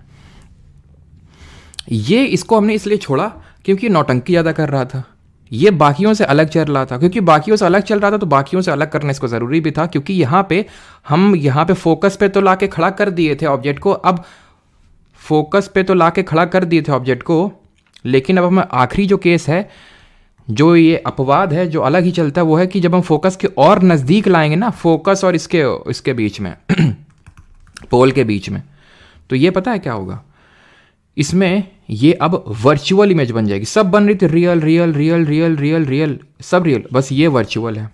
वर्चुअल है क्यों? क्योंकि एक्चुअल में ये मीट नहीं कर रही, इसको मीट करवाना पड़ रहा है। पीछे देखो डॉटेड लाइन बनी हुई, पीछे मीट करवाना पड़ रहा है जबरदस्त। वर्चुअल है तो इरेक्ट होगी और मैग्नीफाइड है, बस इसको ध्यान रख लेना। यानी कि एक ही केस है कॉनकेव मिरर के केस में, जिस केस में वर्चुअल इमेज बनती है, नहीं हर केस में रियल इमेज बनती है। अब हम इमेज फॉर्मेशन देखेंगे कॉन्वेक्स मिरर का, इसमें सिर्फ 2 ही पढ़ने हैं, सिर्फ 2 पढ़ने हैं, ठीक है। वर्चुअल इमेज बनेगी इसमें, रियल बनेगी नहीं। यानी कि अगर कभी तुमसे कोई क्वेश्चन पूछ ले, जैसे बड़े न्यूमेरिकल इसी चीज़ पे सॉल्व हो जाते हैं। कैसे सॉल्व हो जाते हैं? जैसे मैंने पूछ लिया कि ये ऐसा मतलब लंबा चौड़ा कि एक ऑब्जेक्ट इतनी डिस्टेंस, अभी न्यूमेरिकल भी 1-2 करेंगे, तो इतनी डिस्टेंस पे रखा है ये वो, और ये बनाता है आपकी बनाता है, मान लेते हैं कि ये बनाता है आपकी रियल इमेज, ये बनाता है रियल इमेज, ये बनाता है रियल इमेज, ठीक है। अब तुम बताओ कि ये क्या है, ये कॉनकेव मिरर है, कॉन्वेक्स मिरर है, इतनी फोकल लेंथ का है, उतनी फोकल लेंथ का है, तो भैया मैं कॉन्वेक्स वाला तो ऑप्शन को फूंक मार के उड़ा दूंगा। क्यों? क्योंकि कॉन्वेक्स वाला कभी रियल तो बना ही नहीं सकता है, कभी नहीं बना सकता है। ये जो है ना कॉनकेव, ये हमेशा रियल बनाता है, लेकिन वर्चुअल भी बना लेता है केस में। इसको हम ये नहीं बोल सकते कि हमेशा ही रियल बनाता है। एक केस है जहाँ वर्चुअल, ये जो है ना कॉन्वेक्स वाले भाई साहब, ये हमेशा ही वर्चुअल बनाते हैं, ये आभासी ही हैं। यानी कि जो उत्तल दर्पण है वो हमेशा आभासी, और आभासी है तो सीधा प्रतिबिंब बनाएगा ये। क्लियर? तो इन्फिनिटी पे जब हम ऑब्जेक्ट को रखते हैं, इन्फिनिटी पे, ठीक है, जब हमने इन्फिनिटी पे रखा तो इमेज जो है फोकस पे बनेगी, और जब इन्फिनिटी और पोल के बीच में कहीं पे भी रख देंगे तो बिटवीन पोल एंड फोकस ये बनेगी, क्योंकि बिहाइंड द मिरर बन रही। मैंने बोला था कि अगर मिरर के सामने बनती है इमेज तो उसको हम बोलते हैं कि रियल है, लेकिन अगर बिहाइंड द बनती है, बिहाइंड, तो उसको हम बोलते हैं वर्चुअल, इसीलिए वर्चुअल। और ये हाईली डिमिनिश्ड और डिमिनिश्ड, यानी कि यहाँ पे जो साइज ऑफ इमेज है कभी ना तो सेम हो सकता है ऑब्जेक्ट के, और ना ही कभी एनलार्ज हो सकता है, ना ही कभी बड़ा हो सकता है। सेम ना ही हो सकता है, ना ही एनलार्ज हो सकता है, हमेशा या तो बहुत छोटा या छोटा, बस। इसमें सिर्फ 2 ही केस पढ़ने थे, और हाँ ये थोड़ा सा रटने वाला काम तो है, ठीक। अब यहाँ पे मैं वो 9th-10th की तरह पूरा इस तरह से करवा के नहीं दिखाना लोग, उसका कोई पर्पस है ही नहीं है, ठीक है, उसका कोई मतलब नहीं है यहाँ पे करने का। अब थोड़े से कर लेते हैं न्यूमेरिकल्स। अब न्यूमेरिकल करने से पहले मैं कुछ चीज़ें आपको बताना चाहूँगा। न्यूमेरिकल आपके एसएससी एग्जाम में ऐसे ज़्यादा कुछ नहीं आते हैं, मतलब बहुत ही रेयर है, ऐसा नहीं कि आया नहीं कभी। अभी मैं प्रीवियस ईयर के जो जीके पीवाई की सीरीज चल रही उसमें आई थिंक देखने को मिला था। लेकिन अगर आप इतनी चीज़ें समझ गए ना तो भी आप कर ही देंगे कि भाई जो कॉन्वेक्स मिरर है हमेशा वर्चुअल इरेक्ट बनाता है और वो हमेशा real and inverted except 1 case, तो भी आप कर देंगे। लेकिन फिर भी सेफ साइड खेलने के लिए, और आपके हायर एग्जाम से किसी और भी आप एग्जाम से बैठते रहते हैं, तो उसको भी करने के लिए हम न्यूमेरिकल्स को यहाँ पे कर लेते हैं, ठीक है। तो न्यूमेरिकल को करने के लिए हमें साइन कन्वेंशन ध्यान में रखना होता है, ये बहुत इंपॉर्टेंट होता है। सॉरी, साइन कन्वेंशन को ध्यान में रखना होता है, sign convention. But before that, जब न्यूमेरिकल हम सॉल्व करेंगे तो हम कुछ टर्म्स का यूज़ करेंगे, यू वी एफ, इनका हम यूज़ करते हैं, यू वी एफ आर। तो एफ और आर तो जानते हैं आप लोग, ये क्या है, फोकल दूरी है, फोकल डिस्टेंस है, ठीक है, focal length. F focal length है, आर क्या है, रेडियस ऑफ कर्वेचर है, यानी कि वक्रता की त्रिज्या है, रेडियस ऑफ कर्वेचर है ये। यू क्या है, यू है ऑब्जेक्ट की डिस्टेंस, ऑब्जेक्ट की डिस्टेंस है ये, कहाँ से, पोल से। पोल समझ आता है ना, जैसे कि ये मिरर है, प्रिंसिपल एक्सिस है, तो ये पोल है, ठीक है। तो ऑब्जेक्ट की डिस्टेंस है ये है प्रतिबिंब की दूरी, यानी कि इमेज की डिस्टेंस। तो ये ध्यान रखना कि ये क्या है। अब तुम्हें न्यूमेरिकल में इनको पॉजिटिव नेगेटिव रखना होगा, पॉजिटिव या नेगेटिव रखना होगा। एफ को पॉजिटिव रखेंगे कि नेगेटिव रखेंगे सर? तो अगर ये कॉनकेव मिरर होगा, कॉनकेव होगा यानी अवतल होगा, तो आप इसको नेगेटिव रखेंगे हमेशा फॉर्मूले पे। कौन सा फॉर्मूला? भी फॉर्मूला भी देंगे, लेकिन पहले ये समझो कैसा रखेंगे। कॉन्वेक्स की अगर बात करें तो कॉन्वेक्स में फोकल लेंथ हमेशा पॉजिटिव रखनी होती है।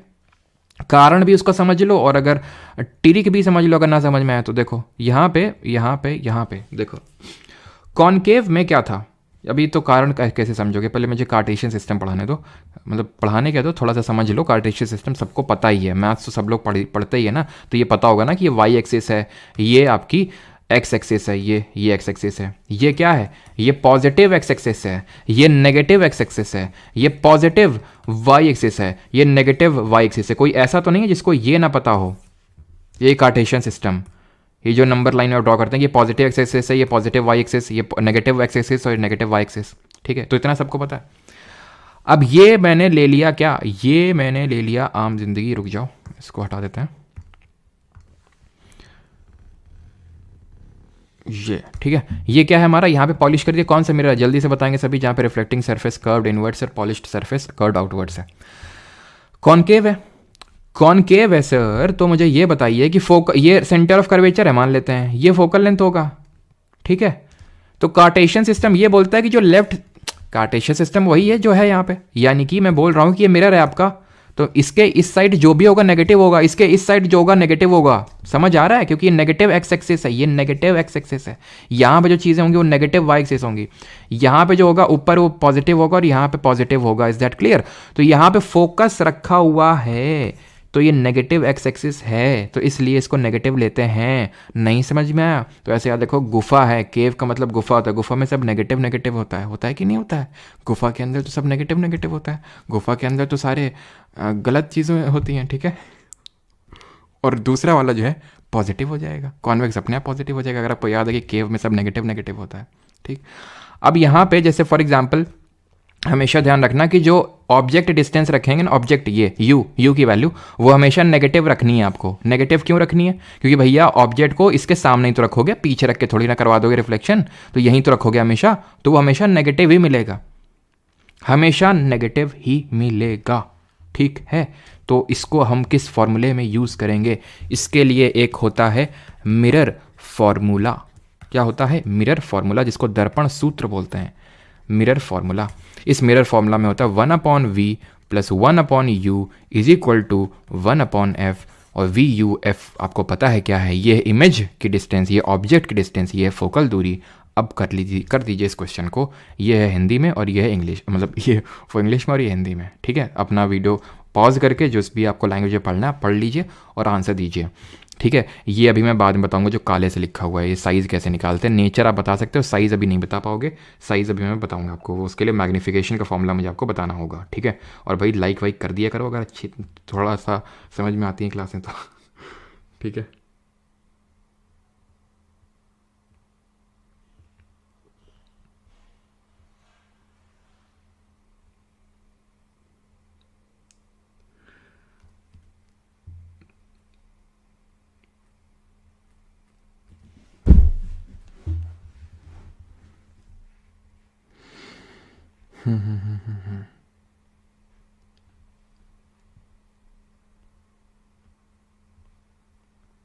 यू ऑलवेज नेगेटिव होगा बिल्कुल।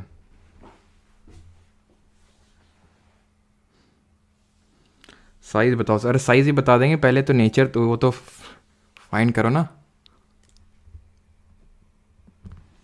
चलो, तो अभी आते हैं, ऑब्जेक्ट 4 सेंटीमीटर इन साइज़ है। ठीक है, इसको मार दो गोली, बिकॉज अभी हमने साइज़ पढ़ा नहीं है। ठीक है, place at 25 centimetre in front of, size भी अभी पढ़ लेंगे। ठीक है, उसका अभी स्क्रीन क्या निकालना है, what distance from the mirror should the screen place in order to obtain a sharp image. ठीक है, मतलब इमेज की डिस्टेंस पूछ रहे हो कि स्क्रीन तो वहीं रखोगे ना जहाँ पे इमेज बन रही है, तो 25 सेंटीमीटर रखा गया सामने कॉनकेव मिरर के। फोकल लेंथ कितनी है? 15 सेंटीमीटर। तो गिवन क्या है हमें? गिवन क्या है? गिवन है ऑब्जेक्ट की डिस्टेंस कितनी? 25 सेंटीमीटर। पॉजिटिव के नेगेटिव? नेगेटिव हमेशा लेना है, हमेशा। ठीक, फोकल लेंथ कितनी है? 15। क्या है? गुफा है, गुफा में सब नेगेटिव, यानी कि नेगेटिव 15 सेंटीमीटर। बस रख दो मिरर फॉर्मूले में। ठीक है, 1/v plus 1/u is equals to 1/f होता है। ठीक, तो 1/v तो निकालना है हमें इमेज की डिस्टेंस, और u कितना दिया हुआ है? 25 सेंटीमीटर दिया हुआ है। तो इसको मैं लिख लेता हूँ इस तरह से, नहीं तो कुछ लोग बोलेंगे नेगेटिव कहाँ से आ गया। ठीक है, तो ये माइनस का नेगेटिव, मतलब माइनस कर लेंगे बिकॉज u नेगेटिव था। ठीक है, 1/f कितना था? 15 था ना, 15 नेगेटिव कर लेंगे तो माइनस है हम 15, तो ये जो है इसको उधर भेजते हैं ना, वो पॉजिटिव में हो जाएगा। तो 1/25 माइनस 1/15 हो जाएगा ये। अब इसका एलसीएम ले लें तो 75 आ जाएगा। ठीक है, 25 या 75, और 15 × 75 यानी कि 1/v is equal to this, यानी कि 1/v कितना आ जाएगा -2/75।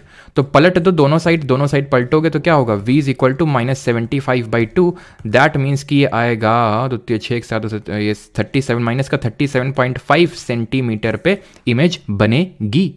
अब क्योंकि ये इमेज बन रही है नेगेटिव, दैट मीन्स कि इसका मतलब क्या है, इमेज कैसी होगी, रियल होगी। क्यों, क्योंकि इमेज तो यहाँ बन रही है। और अगर इमेज ऑब्जेक्ट की तरफ ही बनती है, ऑब्जेक्ट की तरफ ही मतलब सॉरी मिरर के साइड ही बनती है, मिरर के लेफ्ट साइड ही बनती है, तो उसको हम रियल इमेज बोलते हैं। एंड रियल इमेज है। और अगर नेगेटिव है तो रियल है, और रियल है तो इन्वर्टेड है। रियल है तो इन्वर्टेड है पक्का, क्योंकि ये विधि का विधान हमने देखा था, रियल के साथ इन्वर्टेड फ्री मिलता है, यानी कि उल्टी इमेज होगी ही होगी है। अब इसके बात कर लेते हैं कि क्या और क्या पूछा था, साइज ऑफ इमेज। साइज की बात करते हैं। साइज के लिए हमें मैग्निफिकेशन फॉर्मूला समझना होगा। ये मिरर फॉर्मूला था, अब हमें समझना होगा ये मैग्निफिकेशन क्या होता है। मैग्निफिकेशन का मतलब ये होता है आवर्धन सूत्र, इसको बोल सकते हैं हिंदी में, यानी कि हिंदी में कि कितनी मैग्नीफाई हुई। जैसे कि तुम खुद को शीशे में देखते हो तो बड़े हो जाते हो क्या, नहीं। छोटे हो जाते हो क्या, नहीं। सेम साइज, तो तुम्हारा मैग्निफिकेशन होता है क्या, नहीं होता, अगर हम देखें एक तरह से। लेकिन वहीं तुम अगर चम्मच के जो कॉनकेव साइड होता है देखो, बड़े दिखोगे, मतलब तुम बड़े हो गए, तुम्हारा मुंह बड़ा सा दिख रहा है, यानी कॉनकेव हो गए तुम, मतलब एक तरह से तुम मैग्नीफाइड हो गए। तो मैग्निफिकेशन का जो फॉर्मूला होता है वो 2 फॉर्मूले होते हैं मैग्निफिकेशन के। एक तो होता है height of image upon height of object is equals to, ये बराबर होता है minus of v upon u. और v अपॉन यू, आपको v और u बताने की जरूरत है नहीं, v मतलब इमेज की डिस्टेंस और u मतलब ऑब्जेक्ट की डिस्टेंस। तो ये दोनों फॉर्मूले होते हैं, कभी कभी एक का इस्तेमाल हो जाता है, कभी कभी दोनों का इस्तेमाल करना पड़ता है। जैसे कि यहां पे हमें क्या निकालना है, साइज ऑफ इमेज निकालना है। साइज ऑफ ऑब्जेक्ट दिया है, हाँ जी दिया है, तो हम निकाल कैसे लेंगे, क्योंकि मैग्निफिकेशन की वैल्यू तो हमें दी नहीं है, सिर्फ हमें हाइट ऑफ ऑब्जेक्ट दिया है। 2 चीज़ें पता नहीं है तो एक चीज़ कहाँ से निकलेगी। हमें 3 चीज़ों में से अगर एक चीज़ निकालनी तो 2 चीज़ों का होना आवश्यक है। तो क्यों ना इन दोनों का यूज़ कर लें, इन दोनों का यूज़ कर लें। यानी height of image upon height of object कितनी है, 4 सेंटीमीटर, 4 सेंटीमीटर, 4 सेंटीमीटर है ये, ठीक है। Is equal to minus v upon u, minus v कितना है, माइनस का 37.5 है ये, ठीक है। तो अपॉन सॉरी, ये तो खांसी तो और ही परेशान कर रखी है, ठीक है। तो यहां पे माइनस का 37.5 अपॉन यू कितना है, यू है आपका माइनस का 25। उसी वैल्यू में रखेंगे, उसी साइन कन्वेंशन में रखेंगे जिस साइन कन्वेंशन में निकल के आया है, अपना ज़्यादा दिमाग नहीं लगाना इसमें, ठीक है। तो यहां से आ गया माइनस का 25। Is that clear. माइनस का माइनस एक कैंसिल होगा, एक तो फिर भी बच जाएगा ना, ये 4 उधर जाएगा ना। 37.5 इंटू 4 अपॉन 25, ठीक, क्लियर है। अब इसको अगर हम देखें तो आपके गणित वाले टीचरों ने सिखाया होगा ना, जैसे कि इसको 100/25 लिख सकते हैं, ठीक है। तो मतलब इसको थोड़ा सा कैंसिल आउट करना आसान हो जाता है। तो ये कितना हो जाएगा, 3750 हो जाएगा, 25 इंटू 25, ठीक है। फिर आप इसको काट सकते हैं, 25 एक बार में जाएगा, ठीक है। 1 5 7 12 25 25 125 ठीक है, यानी कितना आएगा, यानी कि ये आ जाएगा आपका, ठीक है, 6 बार में कटेगा ना। तो टोटल 6 बार में कट गया ये। तो यानी हाइट ऑफ इमेज कितनी आ जाएगी, 6 सेंटीमीटर आ जाएगी। पॉजिटिव की नेगेटिव, नेगेटिव। अभी नेगेटिव क्या दर्शा रहा है हाइट ऑफ इमेज में, हाइट नेगेटिव कैसे हो सकती है, आदमी जमीन में घुस जाएगा क्या। हाँ देखो यहाँ पे, ये देखो, ये इसका मतलब ये है कि इमेज जो है इन्वर्टेड ऐसे बन रही है, ऐसे बन रही है, ऐसे मतलब नेगेटिव वाई एक्सिस में, तभी तो नेगेटिव आ रहा है, यानी कि इन्वर्टेड है, उल्टी है। कभी भी हाइट ऑफ ऑब्जेक्ट उल्टा नहीं हो सकता है, उल्टा ऑब्जेक्ट थोड़ी नहीं रखोगे तुम। ऑब्जेक्ट तो हमेशा ऐसे ही रखा था ना, हमेशा ऐसे ही रखा था ना, इमेज इन्वर्टेड बन रही थी। ये कॉनकेव मिरर का केस होगा पक्का। कॉन्वेक्स में तो वर्चुअल इरेक्ट बनती, कॉन्वेक्स में तो कभी इन्वर्टेड उल्टी बनती नहीं है। तो ये समझ में आया कि जो हाइट ऑफ इमेज जिसमें नेगेटिव आ रहा है 6 का, ये है क्या, इसका मतलब ये है कि नीचे के साइड इमेज बन रही है 6 सेंटीमीटर की। ऑब्जेक्ट 4 सेंटीमीटर का, इमेज 6 सेंटीमीटर की बन रही है, यानी कि क्या है ये, एनलार्ज्ड है। कौन सा केस बोल सकता हूं मैं, हम लोगों ने क्या क्या देखे थे, मतलब एनलार्ज वाला केस कौन सा देखा था हमने, कि भाई पहले एक्सट्रीमली डिमिनिश्ड बनी थी जब हमने इन्फिनिटी पे रखा था, जब उसको हम बियॉन्ड सी लेके आए थे तो बियॉन्ड सी में डिमिनिश्ड बनी थी, सी पे सेम बनी थी, और जब सी और एफ के बीच में रखे थे, सेंटर ऑफ कर्वेचर और फोकस के बीच में, देन वो एनलार्ज्ड बनी थी। और यहां पे भी आप उस चीज को देख सकते हैं कि फोकल लेंथ 15 सेंटीमीटर है, तो सेंटर ऑफ कर्वेचर कहाँ पे होगा, 30 में होगा, और ऑब्जेक्ट कहाँ रखा है, 25 पे, यानी कि सी और एफ के बीच में रखा है। ठीक, चलिए अब आते हैं यूजेस ऑफ मिरर। यहां तक किसी कोई डाउट तो नहीं है, पहले ये बता दीजिए, किसी कोई डाउट हो यहां तक, फिर हम आगे बढ़ते हैं।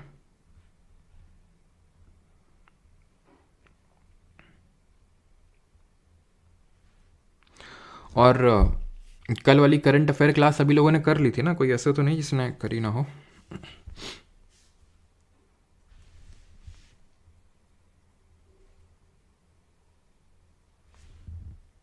चलिए, तो अभी आते हैं कॉनकेव मिरर के यूजेस क्या है और कॉन्वेक्स से क्या है। तो कॉनकेव हमारा चीज़ों को, ध्यान रखना, it is a kind of magnifying, यानी कि ये चीज़ों को बड़ा करके दिखाता है, मैग्नीफाइंग मिरर है। ठीक है, और ये चीज़ों को छोटा करके दिखता है, मतलब डिमिनिशिंग टाइप का मिरर है, छोटा कर देता है। तो इसी हिसाब से अब इसके यूजेस हम आसानी से याद कर सकते हैं। जैसे कॉनकेव की अगर बात करें ना, तो कॉनकेव को पता है कहाँ यूज़ करते हैं, जो शेविंग मिरर आप यूज़ करते हैं, शेविंग मिरर में अपना जो थोबड़ा होता है उस केस में आप, या फिर मेकअप में भी, ठीक है, तो उस केस में जो आपका चेहरा होता है, आप उसको कहाँ पे रखते हैं पता है, पोल और फोकस के बीच में रखते हैं। और इस केस में वर्चुअल इमेज बनती है, और बहुत ही बड़ी। कॉनकेव मिरर का हम एक्सेप्शनल केस यही तो पढ़े थे सबसे आखिर वाला, कि एक्सट्रीमली मैग्नीफाई, या फिर एक्सट्रीमली तो वो पहले वाला था, लेकिन ये मैग्नीफाइड बन रहा था जब हम इसको यहाँ पे रख रहे थे, और वर्चुअल बन रहा था, वही केस है ये। शेविंग मिरर का हो गया आपका। ठीक है, जो टॉर्च होती है ना, टॉर्च लाइट, उसमें भी हम कॉनकेव का ही, यानी अवतल का ही इस्तेमाल करते हैं। और यही है। ठीक है, शेविंग मिरर है, टॉर्च लाइट है। बात अब थोड़ी सी कर लेते हैं कॉन्वेक्स की भी। ठीक है, साइड में खड़ा हुआ बुरा मान रहा है वो। कॉन्वेक्स की अगर बात करें तो रियर व्यू जो मिरर होता है इन व्हीकल्स में, जो उसके अगल बगल के कान होते हैं दो, जैसे तुम्हारे गाड़ी के इधर उधर दो कान होते हैं ना, है ना, जो ये मिरर होते हैं, तो उन्हीं को वो उसमें कॉन्वेक्स ही होते हैं। कॉन्वेक्स डिमिनिशिंग, यानी बहुत सारी चीज़ों को ही छोटे में करके दिखा देते हैं। जैसे कि पीछे आ रहे बड़े से ट्रक को, बहुत सारी गाड़ियों को, हमें सबको देखना है, ऐसा तो है नहीं एक पे जूम करके देखना है। ठीक है, कभी कभी हाँ जरूरत पड़ जाती है लेकिन इन जनरल तो हमें सारी चीज़ें देखनी होती हैं, नहीं तो फिर डर रहेंगे हम वहाँ पे। ठीक है, तो कुछ भी हो सकता है, अगर बहुत शॉर्ट एंड अगर हमें व्यू मिलेगा, तो बड़ा व्यू करने के लिए हमें कॉन्वेक्स मिरर की नीड पड़ती है। आपने कभी मतलब ATMs वगैरह में देखा हो एज अ सिक्योरिटी पर्पसेस। ठीक है, सिक्योरिटी के रीजंस की वजह से आपने कई जगहों में देखे होंगे, ATMs वगैरह में लगे रहते हैं ताकि सबकी एक तरह से उसमें इमेज दिखाए। इसको हम सन ग्लासेस में भी यूज़ करते हैं। ठीक है, सन ग्लासेस में भी यूज़ करते हैं। It is use as a reflector in street light. ठीक है, स्ट्रीट लाइट्स में भी यूज़ होता है as a reflector in street light. ठीक, ये हो गया हमारे इसके यूजेस, तो इसको ध्यान में रखिएगा ये भी कॉनकेव। और जैसे कि इसमें आप डेंटिस्ट भी बोल सकते हो, जो डेंटिस्ट का जो मिरर होता है। ठीक है, डेंटिस्ट भी उसका जो क्या करता है, आपको जैसे मान लो कि कुछ टूथ डिके हो गया, तो उसको मान लो कि कुछ छोटे सी चीज़ देखनी है, तो उसको एनलार्ज करके देखेगा ना। ऐसा तो नहीं कि वो छोटा सा कीड़ा अंदर हुआ है उसको भी और छोटा कर देगा। ठीक है, तो वो ऐसा तो होता नहीं। अब आते हैं रिफ्रैक्शन ऑफ लाइट। रिफ्लेक्शन समझ लिया, अब सभी लोग सीधे बैठ जाएंगे, एक गहरी सांस लेंगे, थोड़ा सा पानी पिएंगे, और स्टार्ट करते हैं अभी रिफ्रैक्शन। ठीक, इसको हिंदी में बोलते हैं अपवर्तन। ठीक है, अपवर्तन इसको हिंदी में हम लोग बोलते हैं। ठीक है, यानी कि जो लाइट का है वो रिफ्रैक्शन पढ़ेंगे भी। ठीक है, अपवर्तन। तो रिफ्रैक्शन होता क्या है, रिफ्लेक्शन था ठक ठक, ये हो गया रिफ्लेक्शन, ठक ठक, एंड रिफ्लेक्टिंग सरफेस में टकरा के वापस लग गया। रिफ्रैक्शन होता है ठक ठक, अंदर चले जाना, मतलब अंदर घुस जाना, अंदर पेनिट्रेट कर देना। ठीक है, उसको बोलते हैं रिफ्रैक्शन। समझे, फिर से समझाते हैं आपको हम। ठीक है, तो ये है आपका, मान लेते हैं कोई सरफेस, और अगर मान लो कि ऐसे कोई लाइट रे आई और वो अंदर ही चली गई, अब अंदर ऐसे जा सकती है, ऐसे जा सकती है, ऐसे जा सकती है, कैसे जा सकती है वो हम पढ़ेंगे। ठीक है, नवाजुद्दीन सिद्दीकी का वो डायलॉग याद आ रहा है, हम तुमसे इतना ठीक है, तो ये जो है सीधी जा सकती है, मतलब वो भी हम देखेंगे कि वो कैसे डिपेंड करती है रेयर मीडियम और डेंसर मीडियम पे। लेकिन ये चीज़ ध्यान रखना कि अगर वो क्रॉस करके अंदर चली गई ना तो उसको रिफ्रैक्शन बोलते हैं सिंपल टर्म्स में। It is called as refraction या फिर परावर्तन। अब यहाँ पे ये जो आप अपनी स्क्रीन पे देख पा रहे हैं ये एक रिफ्रैक्शन का एग्जाम्पल। यहाँ पे हमने एक पेंसिल डाला वाटर में और ये हमें बेंड ऐसे मतलब ऐसे टूटी हुई नज़र आती है कि टूट गई है बीच में, ठीक है, यहाँ से यहाँ तक और यहाँ से यहाँ तक। ये रिफ्रैक्शन की वजह से ही होता है। एक्चुअल रीज़न अभी आपको धीरे धीरे समझ में आएगा। टाइप्स ऑफ मीडियम पढ़ते हैं, दो तरह के मीडियम होते हैं, एक होता है रेयर मीडियम और दूसरा होता है डेंसर मीडियम। ठीक है, डेंसर मीडियम। रेयर मीडियम को बोलते हैं दुर्लभ या फिर विरल माध्यम, दुर्लभ या फिर विरल माध्यम, और डेंसर मीडियम को बोलते हैं सघन माध्यम। ठीक है, अब ये होते क्या, रेयर डेंसर दोनों रिलेटिव टर्म्स हैं। जैसे कि फॉर एग्जांपल मैं आपसे बोलूँ कि आपको मैं गाड़ी चलाने को दे रहा हूँ, एक तो है कि मतलब हवा में गाड़ी चलाओ, मतलब जैसे कि आप नॉर्मल चलाते हो, और दूसरा पानी भरा वो पानी के अंदर गाड़ी चलाओ। या फिर आपको अपने हाथ पैर जैसे अभी चलाओ, हाथ पैर मारना यहाँ पे आसान है या फिर पानी के अंदर आसान है? पानी के अंदर आसान है फिर हवा में? ऑब्वियस सी बात है हवा में आसान है, यहाँ पे पानी के अंदर बड़ी दिक्कत लगती है कि नहीं? सिंपल सा। ऐसे ही मान ऐसे जो हमारी लाइट होती है ना उसको भी यही लगता है, हवा में तो आराम से एकदम थर्राती हुई आती है, ठीक है, लेकिन जैसे ही उसको कोई इस तरह का भारी मीडियम मिल जाता है, डेंसर मीडियम मिल जाता है, तो बेचारी स्लो हो जाती है वो, ध्यान रखना। तो डेंसर मीडियम का मतलब सघन। अभी मैं रिफ्रैक्टिव इंडेक्स का बहुत ही कॉन्शियसली मतलब टर्म को यूज़ नहीं कर रहा हूँ, बिकॉज हम आगे पढ़ेंगे कि ये अपवर्तक सूचकांक क्या होता है। ठीक है, तो ध्यान रखना कि जो डेंसर मीडियम होते हैं उनका रिफ्रैक्टिव इंडेक्स बड़ा होता है, अभी हमने पढ़ा नहीं है, आगे देखेंगे। ठीक है, तो डेंसर मीडियम का मतलब है जैसे कि जिसकी डेंसिटी ज़्यादा हो। रेयर मतलब जो लाइट है, जैसे कि अगर मैं बात करूँ जो एयर और वाटर में, मैं तीन ले लेता हूँ, एयर ले लेता हूँ, वाटर ले लेता हूँ और ग्लास ले लेता हूँ। तो भाई इसमें सबसे रेयर और सबसे डेंसर कौन होगा बताइए?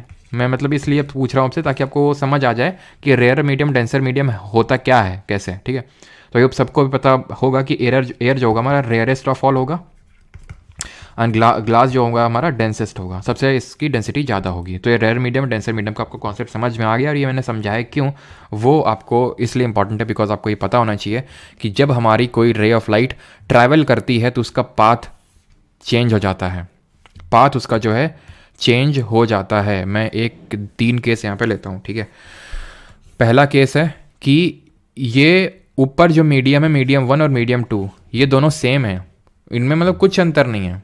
दूसरा है, ये हमारा पहला केस हो गया, ये ए केस, ये बी केस। बी केस में पता है मैं क्या ले रहा हूँ? बी केस में ये ले रहा हूँ कि मैं ले लेता हूँ रेयर है ये मीडियम और ये डेंस है।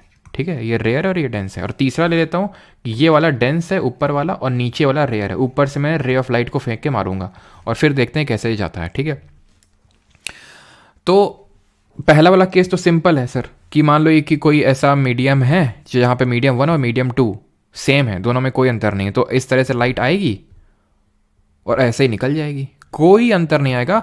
ध्यान रखना, जो लाइट रे का जो पाथ होता है वो रेक्टिलीनियर होता है। ये हम पढ़ चुके हैं, रेक्टिलीनियर मोशन क्या होता है? रेक्टिलीनियर यानी कि स्ट्रेट लाइन में होता है, अगर उसको कोई हिंड्रेंस ना मिले। लेकिन ये रेयर है और ये डेंसर मीडियम है, तो पता है क्या होगा?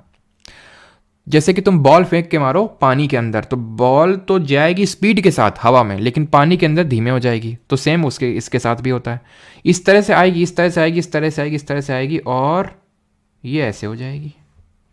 जाना चाहिए था सीधा, लेकिन it will bend towards the normal. Normal क्या है? जो हम रिफ्लेक्शन वाला जब पढ़ रहे थे तो उसमें जो पढ़े थे वही है नॉर्मल, यानी कि जो सरफेस है जिससे रिफ्लेक्शन या रिफ्रैक्शन हो रहा है उसके परपेंडिकुलरली 90 डिग्री में एक लाइन ड्रॉ कर दो, एंगल ऑफ इंसिडेंस और रिफ्लेक्शन ये सब नापने के लिए, उसको नॉर्मल बोलते हैं। ठीक है, तो यहां पे अगर मैं बोलूं आपसे तो एक तरह से एंगल ऑफ इंसिडेंस बड़ा होगा या एंगल ऑफ रिफ्रैक्शन बड़ा होगा। तीसरा केस तब तक ले लेते हैं जब तक आप ये बताते हैं डेंसर है। डेंसर में लाइट रे आई, कायदे से इसको कहाँ जाना चाहिए था? इसको थोड़ा सा सीधा ड्रॉ कर लेते हैं, है ना, सीधी नहीं है। तो ये इस तरह से लाइट रे आई, कायदे से कहाँ जाना चाहिए था? इसको सीधे जाना चाहिए था, लेकिन अभी उल्टा केस है, तो it will bend away from the normal. ठीक है, away from the normal. Normal को ड्रॉ करता हूँ मैं यहाँ पे और फिर आपको दिखाता हूँ। ठीक है, ये नॉर्मल हो गया। ठीक है, ये नॉर्मल हो गया। मैं फिर से दोनों को ड्रॉ करके आपको समझाता हूँ किस तरह से टुवर्ड्स और अवे हुआ। तो पहले वाला केस में क्या हुआ, इसको मैं हटा देता हूँ फिर से समझाने के लिए। ये रे ऑफ लाइट आई, ठीक है, ये रे ऑफ लाइट आई, कायदे से इसको सीधे निकल जाना चाहिए था, सीधे, लेकिन क्योंकि मीडियम दोनों अलग अलग हैं तो सीधे नहीं निकलेगी, या तो नॉर्मल के पास में या नॉर्मल के दूर में। क्योंकि रेयर से डेंसर जा रही तो ये नॉर्मल है, इसको यहाँ जाना चाहिए था, लेकिन नॉर्मल से करीब होकर निकलेगी, नॉर्मल के पास आएगी। यहाँ ऐसे जाना चाहिए था, लेकिन नॉर्मल से और दूर जाके निकलेगी डेंसर से रेयर वाले केस में। और पहले वाले केस में अगर this is your angle of incidence and this is your angle of refraction, तो angle of incidence will be greater than angle of refraction. और यहाँ पे एंगल ऑफ इंसिडेंस ये है और एंगल ऑफ रिफ्रैक्शन ये है, तो दोनों में अगर हम देखें तो angle of incidence will B छोटा देन एंगल ऑफ रिफ्रैक्शन। और ये केस रिफ्लेक्शन वाले के केस में ट्रू नहीं थी, वहाँ पे angle of incidence was equal to angle of reflection. इसलिए लॉज ऑफ रिफ्रैक्शन में जो पहला वाला जो लॉ था वहाँ पे रिफ्लेक्शन में वो एप्लीकेबल नहीं होगा, दूसरा वाला होगा। दूसरा वाला क्या बोल रहा था, तो दूसरे वाले को मैं पहले लिख देता हूँ, जो कि यहाँ पे पहला लॉ है, एंड दैट इज कि जो इंसिडेंट रे है, इंसिडेंट रे यानी कि आपकी जो अपतित किरण है, दी रिफ्रैक्टेड रे यानी कि जो आपकी अपवर्तित किरण है, refracted ray, and normal all lie in same plane, all lie in same plane, जो कि मैंने वहाँ पे एक्सप्लेन किया था रिफ्लेक्शन वाले केस में। बिकॉज लॉज ऑफ रिफ्लेक्शन में पहला तो ये था कि एंगल जो है इंसिडेंस का एंगल ऑफ रिफ्लेक्शन के बराबर होगा, पहला तो ये था, और दूसरा ये था जो यहाँ पे लिखा हुआ है। तो इसका ये पहला हो गया, और इसका दूसरा क्या है, इसका दूसरा ये है sine of angle of incidence upon sine of angle of refraction is constant. ये कांस्टेंट होता है, यानी कि जो एंगल ऑफ इंसिडेंस है मान लो 30 डिग्री है और रिफ्रैक्शन 60 डिग्री है, तो इसको आप लेंगे तो एक गिवन पेयर ऑफ मीडिया के लिए, गिवन पेयर ऑफ मीडिया के लिए, एंड जो लाइट ऑफ पर्टिकुलर वेवलेंथ है, गिवन लाइट ऑफ वेवलेंथ, उसके लिए सेम रहेगा। इसका मतलब ये कि अगर आप मीडिया चेंज ना करें, मीडिया क्या है, ये मीडिया कौन सा है, ये मीडिया है, मीडियम का प्लूरल होता है मीडिया, यानी मीडियम तो भाई जैसे एक मीडियम हो गया, लाइट है, एयर है, वाटर है, ग्लास है, ये सब क्या है, ठीक है, नॉट लाइट, हमारी एयर हो गया, वाटर हो गया, ग्लास हो गया, ये सब मीडियम है। लेकिन हम दो मीडियम्स को ले लें तो वो मीडिया बन जाएगा। तो ये दोनों सेम रखना है आपको, ऐसा नहीं कि चेंज कर दें आप, ठीक है, चेंज नहीं करना। और लाइट को भी ऐसा नहीं कि पहले येलो लाइट इंसिडेंट करवा रहे हैं फिर रेड करवा रहे हैं, तो वो लॉस चेंज हो जाएगा, ध्यान रखना। तो sine of angle of incidence upon sine of angle of refraction is same, is a constant. और यही कांस्टेंट हम देखेंगे, यही बाद में बड़ा होके बनता है कौन, रिफ्रैक्टिव इंडेक्स, जिसको हम बोलते हैं अपवर्तक सूचकांक, ठीक है। अब हम पढ़ेंगे refraction through a glass slab. तो हम एक रेक्टेंगुलर ग्लास स्लैब लेंगे, ठीक है, और इसमें रिफ्रैक्शन करवाएंगे, क्योंकि इसमें हमें इंपॉर्टेंट चीज़ें देखने को मिलेंगी। पता है, अब तुम इसका एक एक करके बताओगे, हम नहीं कुछ बताएंगे, तुम बताओगे। तो ये जो है ना, ये एयर है, ये एयर है, ये जो है ना ये ग्लास है। और मैं तुम्हें बता देता हूँ, इतना तो समझ में आता ही होगा, अभी पीछे देखा था कि ग्लास जो है डेंसर होगा। अगर तुम्हें नहीं भी समझ में आ रहा तो ये समझ लो डेंसर होगा, ये रेयर मीडियम होगा, दोनों को अगर कंपेयर करें तो, ठीक है। और यहीं पे अगर मान लो कि चलो ग्लास को ही ले लेते हैं, ठीक है, यहीं पे अगर हम कोई और ऐसा मीडियम ले लें जैसे कि हीरा ले लें, तो ग्लास रेयर हो जाएगा, हीरा डेंसर हो जाएगा। तो रिलेटिव होते हैं दोनों चीज़ें, ठीक है। तो इतनी चीज़ समझ में आती सभी को। और फिर यहाँ पे चलो यार, ठीक है, तो ये भी हमारा क्या है, ये भी एयर है, ऊपर भी एयर नीचे भी एयर, और यहाँ बीच में यहाँ से ग्लास से पास करवाएंगे, ठीक। अब देखना मजा आएगा। इसको इंसिडेंट करवाया, ठीक, कहाँ इसको मोड़ें, सीधे निकाल दें, ठीक है, सीधे निकाल दें, या फिर ये जो नॉर्मल ड्रॉ करी है इसके पास से निकालें या इसके दूर से निकालें, जल्दी से बताओ कहाँ से निकालें, सीधे निकाल दें, दूर निकालें, या फिर पास निकालें, दूर पास सीधे, बताओ। रेयर मीडियम से डेंसर में जा रहे हैं तो टूवर्ड्स द नॉर्मल बेंट होगा, यहां पे आ गई क्या इमेज। अब इस पर्टिकुलर सरफेस के लिए ये जो एयर रे है ये इंसिडेंट रे होगी। मैं फिर से रिपीट करता हूं, ये रिफ्लेक्टिंग सरफेस के लिए ये इंसिडेंट है, और ये वाली जो रिफ्रैक्ट हुई, रिफ्रैक्शन हुआ। लेकिन इस सरफेस के लिए ये जो रिफ्रैक्ट होके आई ऊपर से, ये इसके लिए इंसिडेंट होगी। और अब बताओ इसको मैं कहाँ निकालूं। अब ये जा रही है, ये अभी डेंसर मीडियम में, ये ग्लास के अंदर है सर, तो अभी एयर में जाएगी, तो यानी कि डेंसर से रेयर में जाएगी। यानी कि अगर मैं यहाँ पे नॉर्मल ड्रॉ करूँ इस तरह से, यहाँ पे नॉर्मल ड्रॉ करूँ मैं, तो ये अवे फ्रॉम द नॉर्मल जाएगी, यानी कि नॉर्मल से दूर भागेगी। यानी कि जाना अगर इस तरह से चाहिए था इसको, तो ये जाएगी इस तरह से। अगर मैं ऊपर से जो इमेज आ रही थी जो डॉटेड, अगर इसको बनाऊं तो मैं एक चीज समझ पा रहा हूं कि ये और ये पैरेलल निकल रही हैं, समानांतर निकल रही हैं। ये समानांतर तो निकल रही हैं, लेकिन इनके बीच में कोई डिस्टेंस है, इसी को बोलते हैं लेटरल डिस्टेंस, लेटी हुई डिस्टेंस। ठीक है, लेटरल डिस्टेंस हो जाएगी ये। दोनों पैरेलल है लेकिन डिस्टेंस है, जो एक्चुअल में जहां से निकलनी चाहिए थी, जहां से निकलनी चाहिए थी, अगर कोई मीडियम ना होता तो, जैसे जाती तो, लेकिन जो से एक्चुअली निकल, इसको लेटरल डिस्टेंस बोलते हैं। और यहां पे एक मजेदार चीज ये है, ये बोलते हैं एंगल ऑफ इंसिडेंस। ठीक, और ये जो निकल के आई ये वाला जो है, ये एंगल ऑफ एमरजेंस है। This is angle of emergence, और ये है एंगल ऑफ इंसिडेंस, और ये दोनों एंगल सेम होते हैं। Angle of incidence is equal to angle of emergence. और यही नहीं, अभी और सुनिए कि अगर पता है, अगर इसको हमने ये है, ये ग्लास स्लैब है, इसको ऐसे मार दें सीधे, लाइट रे को सीधे परपेंडिकुलर एकदम डाल दें, किस पे, ग्लास स्लैब पे, जो रेक्टेंगुलर ग्लास है, पता है क्या होगा? ये नॉर्मल से कितना एंगल बना रही है जरा बताइए। ये जो है इंसिडेंट रे है, ये नॉर्मल से कितना एंगल बना रही है? तो नॉर्मल होता क्या, यही तो होता है परपेंडिकुलर। मतलब नॉर्मल भी ऐसे ही ड्रॉ करेंगे, जैसे इस पे हम नॉर्मल कैसा ड्रॉ करेंगे, ये हो गया नॉर्मल, 0 डिग्री बना रही है। एक तरह से देखें तो 0 डिग्री बना रही है, तो एंगल ऑफ एमरजेंस कितना होगा इसमें, बताइए। और अगर किसी कोई डाउट हो तो बताइए, क्योंकि अब इसके बाद हम पढ़ेंगे रिफ्रैक्टिव इंडेक्स। यहां तक किसी कोई डाउट तो नहीं है, जल्दी से।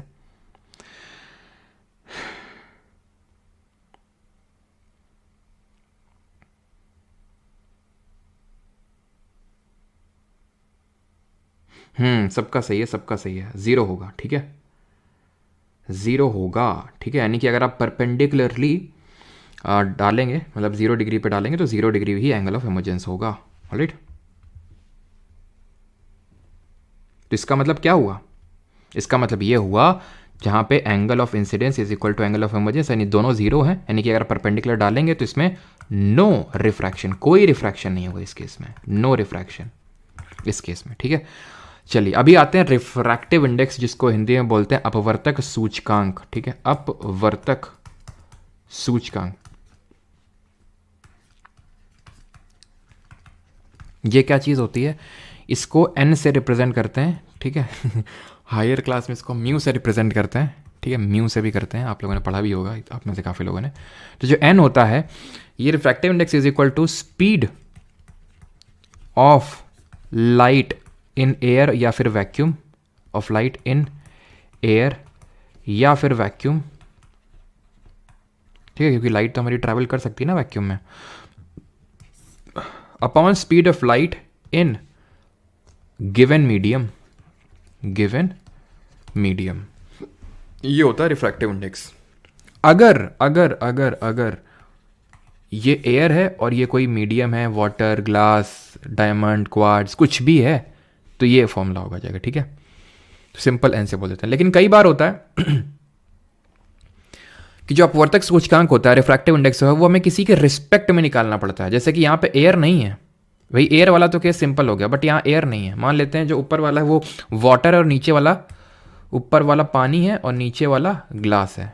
ठीक है, तो यहाँ पे मैं वो बता रहा हूँ कि अगर जो रिफ्रैक्टिव इंडेक्स है वो, उसका मान लेते हैं यहाँ पे कि हमें जो ग्लास है, इसको मैं मीडियम क्यू ले लूँ और इसको मैं मीडियम पी ले लेता हूँ, जनरलाइज कर देता हूँ चीज़ों को। तो क्यू का निकालना है पी के रिस्पेक्ट में, तो पता है क्या होगा? Speed of light in P upon speed of light in Q. Speed of light ऊपर वाले में और अब नीचे, ऊपर ऊपर और नीचे नीचे, नीचे क्यू था तो नीचे क्यू। ठीक है, समझ में आया तो ठीक, नहीं रट्टा मारो जिंदाबाद। ज़्यादा कोई क्वेश्चन तो आया नहीं है, बट रिफ्रैक्टिव इंडेक्स से ये क्वेश्चन जरूर बन सकता है कि भाई रिफ्रैक्टिव इंडेक्स किसका कितना क्या होता है। तो एयर जो होता है ना, और हाँ, speed of light in air या फिर वैक्यूम पता होना चाहिए आपको कितनी होती है। स्पीड ऑफ लाइट कितनी होती है इन एयर या वैक्यूम में, तो ये होती है 3 × 10⁸ मीटर पर सेकेंड। ये मैक्सिमम स्पीड है लाइट की, मैक्सिमम, इससे ज़्यादा नहीं हो सकती है। ठीक है, और साउंड की स्पीड क्या थी हमारी, जल्दी से बताइए, स्पीड ऑफ साउंड। तो यहाँ पे एयर का रिफ्रैक्टिव इंडेक्स 1 होता है, आइस का 1 आइस का याद करने की जरूरत नहीं, वाटर का देख लो 1.33, ठीक है। और उसके बाद 1.33 हो गया। और बाकी ये ध्यान रखना कि जो डायमंड होता है ना, इसका सबसे ज़्यादा होता है डायमंड का 2.42 होता है, बहुत ज़्यादा होता है डायमंड का, ठीक है ना। ये सबसे इन सब पूरी लिस्ट में जो दी हुई है उसमें सबसे डेंसेस्ट मीडियम ये है और सबसे रेयर मीडियम ये है। क्लियर है। तो सबके याद करने की जरूरत नहीं है, बस देख लो कि किस तरह से, जैसे रूबी का कितना है 1.71 है, ठीक है, बिहार वाली रूबी और बेंजीन का 1.5 है। बाकी अगर हम बात करें साउंड की स्पीड की, तो हमने पढ़ा था कितना होता है 343 मीटर पर सेकेंड होता है। और क्योंकि आप देख सकते हैं इनके बीच में बहुत ज़्यादा डिफरेंस है, स्पीड ऑफ लाइट बहुत ज़्यादा होती है इस compare to speed of sound, और इसीलिए हमें क्या है कि जो लाइटनिंग होती है, जब बिजली कड़कती है तो उसका आवाज़, सॉरी, जो उसका मतलब जो दिखाई पड़ती है, जो लाइट है वो पहले दिखाई पड़ती है एज़ कम्पेयर टू साउंड, क्योंकि साउंड की स्पीड जो है एयर में कम होती है। अब आते हैं स्फेरिकल लेंस पे। स्फेरिकल मिरर पढ़ लिए, तब स्फेरिकल लेंस पढ़ेंगे। आप में से काफ़ी लोगों ने अभिजीत की तरह माथा पकड़ लिया होगा कि ये क्या होगा, अब तो इतना ज़्यादा टाइम लगा उसको समझने, अब इसको समझो। नहीं, इसमें बहुत कम टाइम लगेगा, ठीक है। अब ये कॉन्वेक्स लेंस होता है, कॉनकेव लेंस होता है, इसको बोलते हैं उत्तल। वो समझ में अगर आपको आ गया था तो ये कुछ भी नहीं है, बड़ा आसान है, ठीक है। इसको बोलते हैं अवतल। ये बताओ क्या होता है, ये जैसे ये भी एक स्फीयर से हमने एक साइड निकाला, और इसको मतलब समझ रहे हैं आप, ये दो स्फीयर थे और दोनों मतलब दो साइड निकालनी स्फीयर की, ठीक है। ये एक स्फीयर बन जाएगा ऐसे, और ये एक स्फीयर बन जाएगा, तो दोनों साइड निकाल ली, कर्व साइड, और उसको इस तरह से जोड़ा जिस तरह से आप अपनी स्क्रीन पे देख पा रहे हैं, तो ये बनता है कॉन्वेक्स लेंस। और अगर इसको उल्टी साइड से जोड़ा तो अब बन जाता है कॉनकेव मिरर, जिसको जैसे इसको अगर हम इस तरह से ड्रॉ करेंगे तो ये एक आपका स्फीयर ही निकल के आएगा, इसको इस तरह से ड्रॉ करेंगे तो स्फीयर ही निकल के आएगा। तो स्फीयर की इस तरह से साइड लेंगे तो कॉनकेव, यानी कि कॉन्वेक्स में सेंटर जो होता है वो फूला हुआ होता है, मोटा होता है, और जो इसके साइड्स होते हैं वो एज्ड होते हैं, जो एजेस होते हैं वो पतली होती हैं। बट कॉनकेव में उल्टा होता है, सेंटर में पतला होता है और जो एजेस में है वो काफ़ी चौड़ा होता है, ये कॉन्वेकेव में होता है। जैसे कि कॉन्वेक्स और कॉनकेव में हमने वहाँ पे अंतर देखा था कि किस तरह से रिफ्लेक्टिंग सरफेस थी, यहाँ पे कोई मतलब इस तरह से सच वो सरफेस नहीं, तो हम इस तरह से इसको डिस्टिंग्विश करते हैं। कॉन्वेक्स लेंस की अगर बात करें तो ये लाइट रेस को देख सकते हैं आप, कॉन्वर्ज कर रहा है, मिला रहा है, यानी कि convex lens is a converging lens. Converging lens है मतलब ये अभिसारी लेंस है ये, ठीक है, अभिसारी लेंस है ये। और कॉनकेव लेंस की अगर बात करेंगे तो अवतल लेंस बोलते हैं, इट इज डाइवर्जिंग लेंस, ठीक है, डाइवर्जिंग। इसको बोलते हैं हिंदी में अपसारी, ठीक है, अपसारी। देख सकते हैं डाइवर्ज करवा रहा है ये, बाहर बाहर फेंक रहा है, ठीक है। इमेज फॉर्मेशन पढ़ लेते हैं अब इसका। अब इसमें क्या होता है पता है, क्योंकि दोनों ही साइड जो हैं स्फेरिकल हैं, दोनों ही साइड स्फेरिकल है, दो यहाँ पे स्फीयर लगे हुए हैं, तो इस साइड के लिए, इस साइड के लिए ये फोकल लेंथ हो जाएगा, ये सेंटर ऑफ कर्वेचर यानी 2f हो जाएगा, इसको 2f भी बोल देते हैं हम लोग, ठीक है। और इस साइड के लिए, इस साइड के लिए ये फोकल लेंथ हो जाएगा और ये सेंटर ऑफ कर्वेचर हो जाएगा। बता रहे हैं आपको, समझ में आया तो ठीक, नहीं तो ऐसे ज़्यादा कोई फर्क पड़ेगा नहीं हमें, ठीक है। अब हम इमेज फॉर्मेशन पढ़ते हैं, ठीक। इमेज फॉर्मेशन स्टार्ट करने से पहले मैं आपको एक हथियार दे देता हूँ, इस हथियार से सारी चीज़ें नष्ट हो जाएंगी, ठीक है। जैसे कि राजा दधीच ने, सॉरी दधीच ने अपनी हड्डियों का दान कर दिया था असुरों का वध करने के लिए। देख रहे हो अभी तक वो स्टोरी दिमाग में घुसी हुई है, इतना मैडम ने मार मार के याद करवाया था उसको तो उसी तरह ये जो चीज़ें बताने जा रहा हूँ ये सब उन असुरों का वध कर देगा जो तुम्हें समझने में दिक्कत देंगे। तो convex lens is equal to concave mirror, ये थोड़ा सा फॉर्मूला याद रखना। और कॉनकेव लेंस, ये मैं याद करने के पर्पज से बता रहा हूँ, ऐसा कहीं फिजिक्स में नहीं है, ठीक है।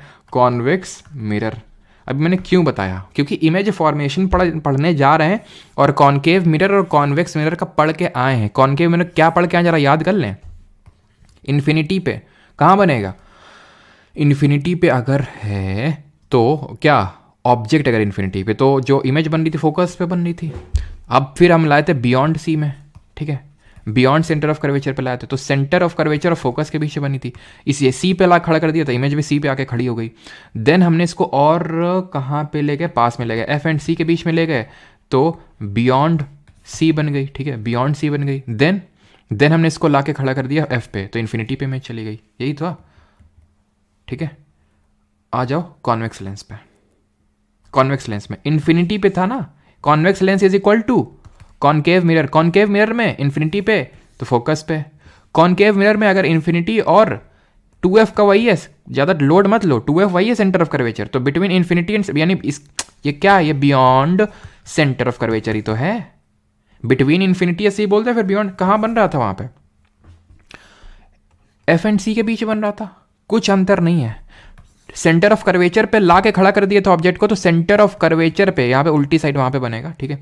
तो मतलब उस पर मैं ज़्यादा इसीलिए उस पर नहीं जोर डाल रहा हूँ कि यहाँ बनना, तुम कंफ्यूज मत हो, क्योंकि तुमसे इमेज फॉर्मेशन पूछेगा और ये तुम समझ गए तो छोड़ो, हमें क्या लेना देना, ठीक है, उससे नंबर लेना हमें तो बस, ठीक है। सी पे लाके खड़ा कर दोगे ऑब्जेक्ट को तो इमेज भी सी पे आके खड़ी हो जाएगी।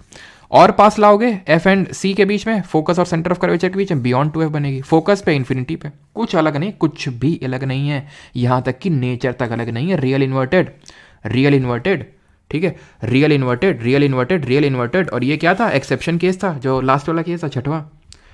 हाईली डिमिनिश्ड, बहुत छोटी, बिंदु सी, थोड़ी सी बड़ी, डिमिनिश्ड, सेम साइज की, एनलार्ज्ड, हाईली एनलार्ज्ड। और ये एक्सेप्शन केस था जहाँ पे वर्चुअल इरेक्ट एनलार्ज बन रही थी, और यहाँ पे सब रियल केस और ये वर्चुअल केस बनेगा जब हम फोकस और इसको ओ के बीच, ओ क्या है, ओ है पॉइंट ऑफ ओरिजिन, जैसे वहां पढ़ रहे थे ये पोल था ना, पोल। अब ये क्योंकि ऐसा है तो इसको बोल देते हैं ये वाला पॉइंट होता है सेंटर ऑफ ओरिजिन, बस खत्म।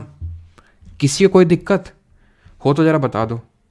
वही सेम चीज थी जो वहां पे हम पढ़ाए थे आपको, कुछ अलग नहीं है।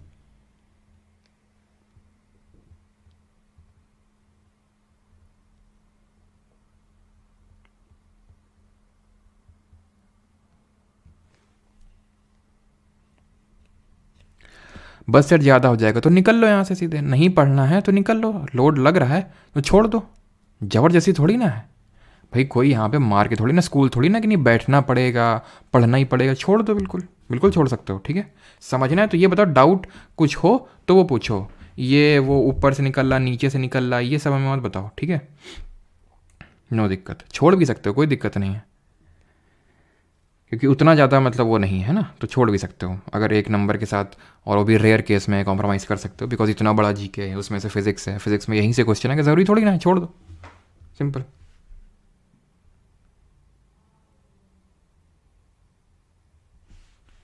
अब एक दिन मिरर और लेंस नहीं निपटाएंगे विशाल जी, तो आप खुद ही सोचिए। अब ये जितनी आसानी से मैंने समझा दिया कि convex lens is equal to concave mirror पीछे पढ़ के आए थे, ठीक है, तो ये आपको समझ में आएगा। सेकेंडली, सिर्फ हमें फिजिक्स ही तो करते नहीं रहना है जीवन भर, क्योंकि इतने सारे सब्जेक्ट हैं, ठीक है। तो ये एक्सेप्शन वाला केस था। अब यहाँ पे इमेज फॉर्मेशन कॉनकेव लेंस की अगर बात करें तो सिमिलर जो कॉन्वेक्स मिरर में देखे थे, ये कॉन्वेक्स मिरर कभी भी रियल, ठीक है, रियल इमेज। और हाँ, अगर मतलब लग रहा हो, अभी मैं चलो बताता हूँ, अगर तुम्हें लग रहा हो ऊपर से नीचे जा रहा हो, ठीक है, तो किताब उठाना, उससे पढ़ने की कोशिश करना, या फिर अगर लगे कि कोई मतलब तुम्हारा स्कूल टीचर हो या फिर कोई ऐसा, उससे पढ़ने की कोशिश करना है। फिर इमेज जहाँ पे ऑब्जेक्ट रखना, फिर इमेज फॉर्म करवाना, और पेन एकदम स्केल बाकायदा लेके बैठना, कंपास पूरा इमेज फॉर्म करवाना, आराम से बढ़िया समझ में आएगा कायदे से, ठीक है। फिर बताना कितने टाइम में समझ में आया। कॉनकेव लेंस पे आते हैं, अगर किसी को ज़्यादा दिक्कत हो रही तो मैं बता रहा हूँ, ठीक है, कि छोड़ दो या तो कि नहीं हमें पढ़ना ही है, तो फिर ऐसा करो, किताब उठाओ और आराम से इमेज फॉर्म करके इसमें देखो, ठीक है, मज़ा आ जाएगा आपको एकदम। पोजीशन ऑफ ऑब्जेक्ट, वो हमने कॉन्वेक्स मिरर में क्या पढ़ा था, दो केसेस, इन्फिनिटी और पोल के बीच में, तो यहाँ इन्फिनिटी और ओरिजिन के बीच में एफ, जैसे वहाँ पे एफ पे बन रहा था, और वैसे यहाँ पे भी एफ पे, और जैसे वहाँ पे इन्फिनिटी और पोल के बीच पे रखने पे फोकस और मतलब फोकस और पोल के बीच में बना था, वैसे यहाँ फोकस और ओरिजिन के बीच में बनेगा। वहाँ भी virtual erect, highly diminished same चीज़ है, यानी कि कॉन्वेक्स मिरर का जिस तरह फॉर्मेशन देखा था वैसे कॉनकेव लेंस का है। यूजेस की बात कर लेते हैं कि इनके यूजेस क्या होते हैं। हाँ सर, एक ही दिन सब मर्दों का मसीहा, बेटा मर्दों के मसीहा खुद को घोषित कर रखे हो हैं, मर्दों जैसा थोड़ा वो भी दिखाओ, मर्दों का मसीहा, यूजर नेम देखो जरा।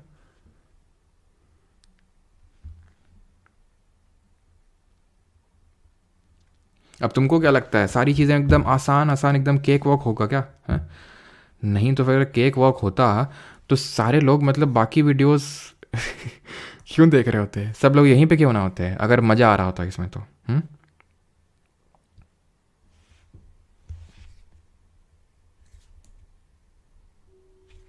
चलो तो यूजेस पढ़ लेते हैं कॉन्वेक्स लेंस और कॉनकेव लेंस के।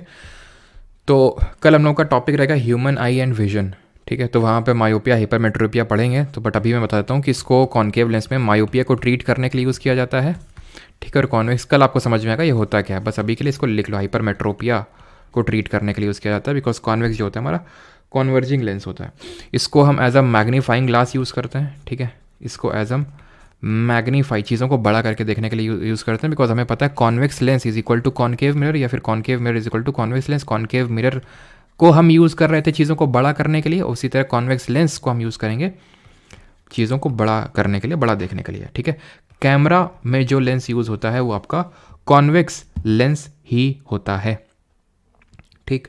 और यहाँ पे जो है आपका जैसे मायोपिया को ट्रीट करने के लिए यूज़ हो गया, या फिर जैसे कि जो हमारे सोलर फर्नेस होते हैं वहाँ पे भी यूज़ होता है, ठीक है। सोलर जो फर्नेस होते हैं ना, वहाँ पे भी हम कॉनकेव लेंस का यूज़ करते हैं। ऑलराइट, चलिए अब बढ़ते हैं आगे और आते हैं लास्ट हमारा जो ये है न्यूमेरिकल। इसको न्यूमेरिकल को भी सॉल्व कर लेते हैं। अगर न्यूमेरिकल सॉल्व करने का मन हो तो कर लो, ठीक है। हम करवा इसलिए रहे हैं बिकॉज आप में से काफ़ी लोग हैं जो हमारे ऊपर ही डिपेंडेंट है रेलवे जैसे एग्जाम्स के लिए। जैसे अभी एलपी के वैकेंसी आई, तो हमारा इतना तो फ़र्ज़ बनता है, या फिर इन फ्यूचर अगर कोई ऐसे एग्जाम में जाते हैं जहाँ पे न्यूमेरिकल पूछ लिया जाता है तो मैं बता रहा हूँ, ठीक है। बट यहाँ पे इसलिए मैंने बता दिया है कि बहुत ज़्यादा न्यूमेरिकल आपके एसएससी एग्जाम में नहीं आते हैं। कभी कभी आ जाता है, कभी कभी रेयर होता है, आ भी जाता है, तो उसके लिए भी मैं रेडी कर रहा हूँ, ठीक है। पढ़ रहे हैं तो फिर सारा कुछ ही पढ़ लेते हैं, छोड़ने का कोई मतलब नहीं। और ये हमारा लास्ट टॉपिक होगा और उसके बाद हम लोग की क्लास ख़त्म। क्वेश्चंस नहीं करेंगे आज, ठीक है। तुम लोगों की खुशी के लिए बता दूं कि क्वेश्चंस नहीं करेंगे आज। क्यों?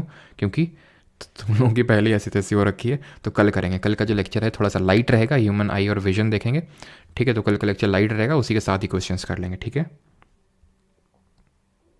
हाँ, शिव कुमार देखो बोल रहे हैं थ्योरी से करवा दो कंप्लीट, क्वेश्चन कल करवा देना। शिव कुमार तुम तो खुश हो गए एकदम, है ना। तो फोकल लेंथ की अगर बात करें 15 सेंटीमीटर है, ठीक है। फोकल लेंथ 15 सेंटीमीटर है। अब पॉजिटिव रखूंगी negative? Sir concave lens is equal to convex mirror, तो पॉजिटिव रखिए ना। ना ना ना, गुफा है तो फिर नेगेटिव ही होगा गुफा में तो पॉजिटिव कभी हो ही नहीं सकता है। तो ध्यान रखना, चाहे कॉनकेव लेंस हो चाहे कॉनकेव मिरर हो, नेगेटिव होगा फोकल लेंस, क्योंकि केव है बस, ठीक। At what distance should the object from the lens be placed? Object की डिस्टेंस पूछी है, यू पूछा है। It forms an image at 10 centimetre, image जो है 10 सेंटीमीटर पे बना रहा है। अब जो ये कॉनकेव लेंस का जो केस है, ठीक है, इसमें हमने क्या क्या केसेस पढ़े थे? सारे केसेस में कैसी इमेज बन रही थी? रियल और इन्वर्टेड इमेज बन रही थी। अगर यहाँ पे देखें कॉनकेव लेंस की बात हो रही है, अच्छा ठीक है, कॉनकेव लेंस की बात हो रही है, कॉनकेव मिरर की नहीं। तो कॉनकेव मिरर के बाद सारा वर्चुअल और इरेक्ट बन रहा था। अब सारा वर्चुअल और इरेक्ट बन रहा था, इमेज बन कहाँ पे रही है? देखिए वर्चुअल और इरेक्ट की इसमें लेफ्ट साइड में, ये राइट साइड में। जब यहाँ पे वर्चुअल इमेज बनती है तो लेफ्ट साइड में बन रही है। लेफ्ट साइड मतलब नेगेटिव साइड, नेगेटिव साइड मतलब वी नेगेटिव होगा, वी नेगेटिव होगा, वी नेगेटिव होगा। उसका मतलब क्या होगा कि यहाँ पे हम नेगेटिव में इसका रखेंगे वैल्यू कितना? 10 सेंटीमीटर। इमेज जो है 10 सेंटीमीटर पे बन रही है। अब फॉर्मूला वो यूज नहीं करेंगे जो हमने वहां पे यूज किया था। यहां पे जो लेंस फॉर्मूला होता है ना, लेंस फॉर्मूला, ये बदल जाता है। ये हो जाता है 1/v-1/u। वहां पे प्लस था, यहां पे माइनस हो जाता है। और अगर ये लेंस सूत्र हो गया और मैग्निफिकेशन यानी कि जो आवर्धन सूत्र होता है, ठीक है, यानी कि मैग्निफिकेशन फॉर्मूला, मैग्निफिकेशन जो फॉर्मूला होता है वो क्या हो जाता है? वो हो जाता है वहां पे सर क्या था? Height of image upon height of object. यहां पे भी वही है, ठीक है। बट वहां पे ये था बराबर -v/u। तो यहाँ -v/u नहीं है, सिर्फ v/u है, यानी यहाँ माइनस लग गया, यहाँ से माइनस हट गया लेंस के केस में, बाकी सब सेम है। अब यहाँ पे फॉर्मूले में इसमें रख देना है।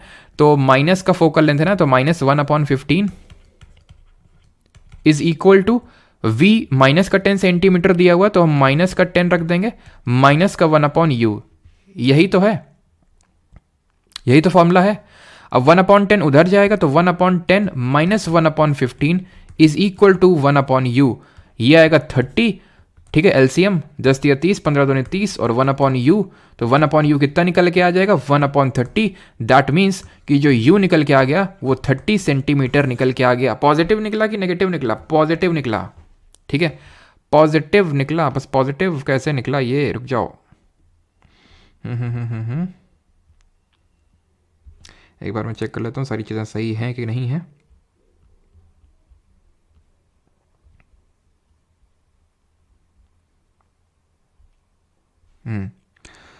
बट यहाँ पे तो ये नेगेटिव निकलना चाहिए, बिकॉज यू तो पॉजिटिव निकल नहीं सकता है, यू पॉजिटिव नहीं हो सकता है, क्योंकि यू पॉजिटिव का मतलब है पॉजिटिव इस साइड में रखा गया, इस साइड में थोड़ी ना, ऑब्जेक्ट को तो हमेशा लेफ्ट में ही रखते हैं, ऑब्जेक्ट तो हमेशा नेगेटिव ही आना चाहिए, ऑब्जेक्ट हमेशा नेगेटिव ही आना चाहिए, ठीक। तो v आपका नेगेटिव था, f भी नेगेटिव था, -1/15 रखा मैंने, ठीक है, माइनस, ठीक है, 1/v। चलो फिर से इसको एक बार देख लेते हैं, 1/f माइनस का रखा मैंने, चलो एक बार फिर से कर लेंगे, क्योंकि यहाँ पे u तो नेगेटिव आना चाहिए, तो मैं फिर से यहाँ पे एक बार कर लेता हूँ। एक तो यहाँ पे u आ जाएगा आपका, यानी ये एक तरह से ये फॉर्मूला हमें निकालना क्या है, u निकालना है, तो 1/u बन जाएगा 1/v माइनस 1/f, ठीक है। तो 1/v यानी v तो माइनस का है, तो 15 रखेंगे यहाँ पे, सॉरी v तो 10 है, okay okay okay okay okay okay, v 10 है यहाँ पे, ठीक है, v को 10 रखेंगे यहाँ पे, क्या हो रहा है, तो -1/10 हो जाएगा, देन -1/f, और f पहले से ही माइनस में है, तो यानी -15, यानी ये minus minus minus minus plus हो जाएंगे, यानी कि 1/15 माइनस 1/10 लिख सकता हूँ, क्योंकि ये माइनस माइनस प्लस हो गया। अब यहाँ पे आएगा 32 माइनस का 3, दैट मीन्स कि ये आ जाएगा आपका -1/30 1/u, यानी कि u आ जाएगा -30 सेंटीमीटर, यानी यहाँ कुछ तो गड़बड़ हुई होगी, अब इसको क्यों देखना, लेकिन u आपका नेगेटिव ही आना चाहिए हमेशा, क्योंकि u हम लेफ्ट साइड में रखते हैं ना ऑब्जेक्ट, तो वो नेगेटिव ही आना चाहिए, ठीक है, सिंपल। अब यहाँ पे हम थोड़ा डील कर लेते हैं, अगर मैग्नीफिकेशन भी पूछा है तो, पूछा है क्या, मैग्नीफिकेशन भी पूछा है, produce by the lens. Magnification का फॉर्मूला, क्योंकि हाइट ऑफ इमेज ऑब्जेक्ट तो दी नहीं है, तो मैग्नीफिकेशन क्या हो जाएगा, -v/u, तो -v/u minus v/u, v sorry minus का नहीं होगा, माइनस का नहीं होगा, माइनस का तो मिरर में होता है, ठीक है, तो यहाँ पे तो माइनस का नहीं होगा, ठीक है, माइनस का नहीं हो यहाँ पे, तो v/u, v कितना है, v है माइनस का 10 सेंटीमीटर, माइनस का 10 सेंटीमीटर, u कितना है, माइनस का 30 सेंटीमीटर, यानी कि मैग्नीफिकेशन 1/3 निकल के आया। अब ध्यान से देखो, मैग्नीफिकेशन अगर 1 निकल के आए, इसका मतलब क्या है, इसका मतलब समझिए था, इसका मतलब ये है कि जो ऑब्जेक्ट का साइज है वो इमेज के साइज के बराबर है, क्योंकि मैग्नीफिकेशन होता है height of image upon height of object, और 1 कब मिलता है, 2/2 काट के 1 मिलता है, 3/3 काट के 1 मिलता है, यानी कि जो ऊपर न्यूमरेटर एंड डिनोमिनेटर इक्वल होते हैं तो हमें 1 वैल्यू मिलती है, यानी कि इमेज और ऑब्जेक्ट की जो हाइट है वो बराबर है, यानी दोनों सेम साइज के हैं। लेकिन अगर मुझे m लेस देन 1 मिले, इसका मतलब क्या होता है, इसका मतलब है न्यूमरेटर छोटा है और डिनोमिनेटर बड़ा है, इसका मतलब तो यही हुआ ना, इसका मतलब ये हुआ कि जो हाइट ऑफ ऑब्जेक्ट है वो बड़ी है हाइट ऑफ इमेज से, और अगर m ग्रेटर देन 1 है, यानी कि हमें मैग्नीफाइड यहाँ पे मिल जाएगी डिमिनिश्ड इमेज, और यहाँ पे मिलेगी एनलार्ज, जहाँ पे हाइट ऑफ ऑब्जेक्ट जो है वो छोटा है हाइट ऑफ इमेज से, यानी कि यहाँ पे एनलार्ज मिलेगी। पहले वाले केस में सेम साइज का मिल रहा था, सेम साइज का, इज दैट क्लियर। और अगर m पॉजिटिव है, इसका मतलब ये है कि इस तरह से हमें इमेज मिल रही है, यानी कि सीधी है, यानी कि ऊपर की तरफ है तो सीधी है, इरेक्ट है तो कैसी होगी, वर्चुअल होगी। और अगर m नेगेटिव है मतलब वो उल्टी है, उल्टी मतलब इन्वर्टेड के साथ हमेशा रियल इमेज होती है, ठीक। अब आते हैं हमारे आखिरी पॉइंट पे, आखिरी टॉपिक पे, that is power of lens. 1 minute का टॉपिक है, पावर की मतलब क्षमता of lens. Power of lens का फॉर्मूला पता होना चाहिए कि जो पावर ऑफ लेंस होता है ये 1/, फोकल लेंथ होता है, फोकल लेंथ। फोकल लेंथ की अगर हम बात करें तो इसकी यूनिट क्या होती है, फोकल लेंथ की, लेंथ है तो मीटर होगी, यानी 1/मीटर, यानी कि पावर की जो यूनिट हो जाएगी वो मीटर इनवर्स, और इसी को हम बोलते हैं डायोप्टर। ध्यान रखिएगा, डायोप्टर SI यूनिट होती है किसकी, पावर ऑफ लेंस की। पावर की SI यूनिट हमने क्या पढ़ी थी, वॉट पढ़ी थी, लेकिन वो जो हमारा इलेक्ट्रिक पावर था उसकी वॉट होती है। लेकिन पावर ऑफ लेंस यानी लेंस की क्षमता की बात करेंगे तो उसकी SI यूनिट डायोप्टर होती है, SI unit of power of lens, ठीक। और पावर आपकी पॉजिटिव में निकल के आएगी और नेगेटिव में निकल के आएगी, तो उसका क्या मतलब होगा, अगर पावर पॉजिटिव मिल रही है मतलब फोकल लेंथ पॉजिटिव थी।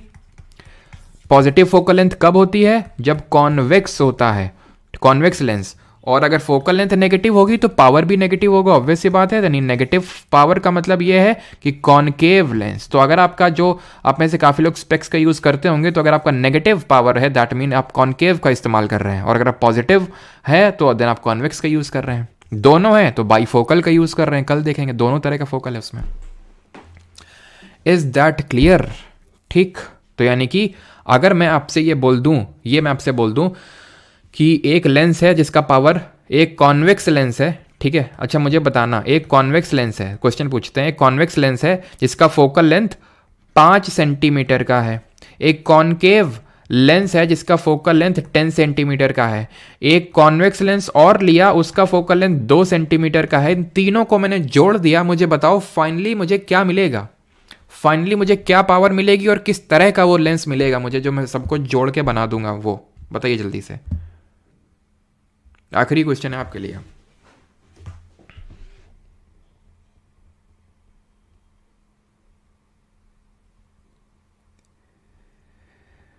मेरा चेतन यहीं से चप्पल फेंक के मारेंगे, ध्यान ध्यान सर समझ लेना, ठीक है, अगर क्लास के बीच में सारी चीज़ें बोली, पलवेल निकलना है और इधर निकलना है उधर निकलना है। चलो, तो कुछ नहीं, सबको जोड़ दो, पावर को जोड़ दो, 5 + 10 + 2 यानी कितना आ गया 17, यही तो बस गलती है। क्यों?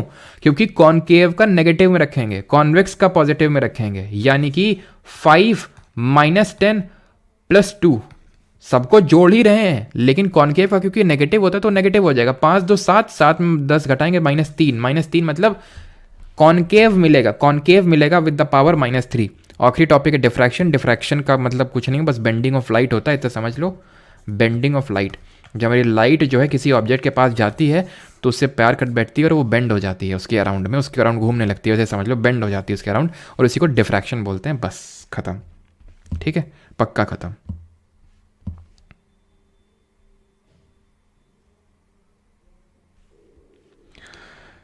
ठीक, और अगर ये मतलब हिंदी में पूछ ले कि डिफ्रैक्शन को क्या बोलते हैं तो इसको हिंदी में विवर्तन बोलते हैं, ठीक है, विवर्तन, bending of light towards an या फिर अराउंड एन ऑब्जेक्ट, ठीक है, अराउंड एन ऑब्जेक्ट, बस। अब क्वेश्चंस करेंगे कल इसके हम लोग, ठीक है, इसके और ह्यूमन आई एंड विजन के दोनों को एक साथ करेंगे, ऑलराइट, चलिए। सच में ख़त्म, यकीन नहीं हो रहा है ना। बाईफोकल कल बताएंगे, हाँ बाईफोकल कल बताएंगे जब प्रेस बायोपिया, डिफरेंट डिजीज़ पढ़ेंगे, मायोपिया, हाइपरमेट्रोपिया और प्रेस बायोपिया, तो प्रेस बायोपिया में यूज़ होता है बाईफोकल। वेलकम रितु बेटा, हमको ना तुम थैंक यू वेलकम कर दिए रोहित हैं।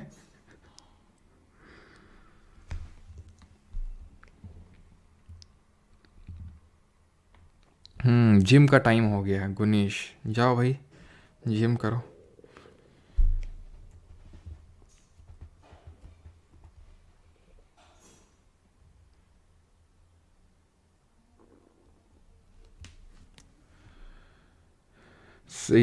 सर आपने कैसे कैसे फोकल लेंथ पावर कर दी, आपने फोकल लेंथ कैसे पावर कर दी, बस उसको 1 से डिवाइड कर दो, तुरंत हो जाएगी वो पावर।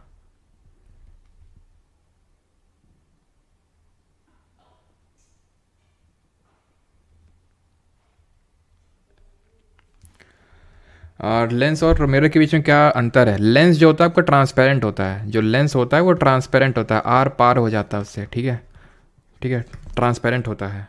और ये इमेज जो प्रोड्यूस करता है वो रिफ्रैक्शन से, तभी तो रिफ्रैक्शन के बाद पढ़ाए थे आपको, ये रिफ्रैक्शन से प्रोड्यूस करता है, इस तरह से इमेज जाती है, ऑब्जेक्ट है, इस तरह से इमेज जा रही है, इस तरह से इमेज आर पार जा रही है।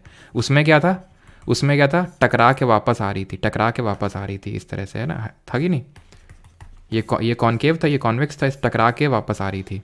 तो जो मिरर होता है वो, मिरर जो होता है वो रिफ्लेक्शन से अपनी इमेज बनाता है, मिरर जो है रिफ्लेक्शन की प्रॉपर्टी का यूज़ करता है, जो लेंस होता है वो रिफ्रैक्शन का यूज़ करता है, ठीक है। मिरर आपका प्लेन भी हो सकता है, बट लेंस जो है वो हमेशा कर्व्ड ही होती हैं उसकी दोनों सरफेसेस, कभी प्लेन नहीं हो सकता है वो।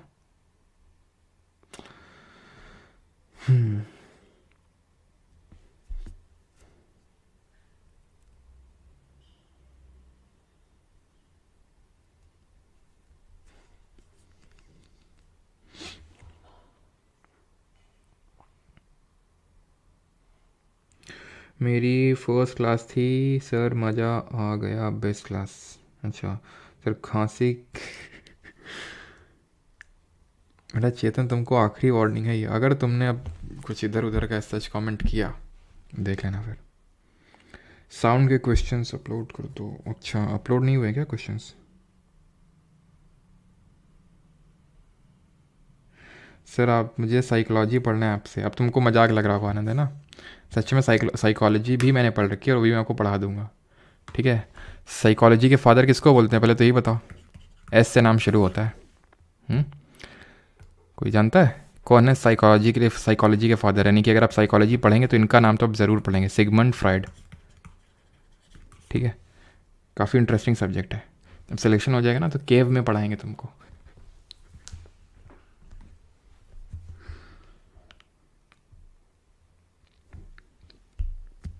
बिल्कुल म्यूज़िक वर्ल्ड जी, एनटीपीसी रेलवे के लिए इनफ है।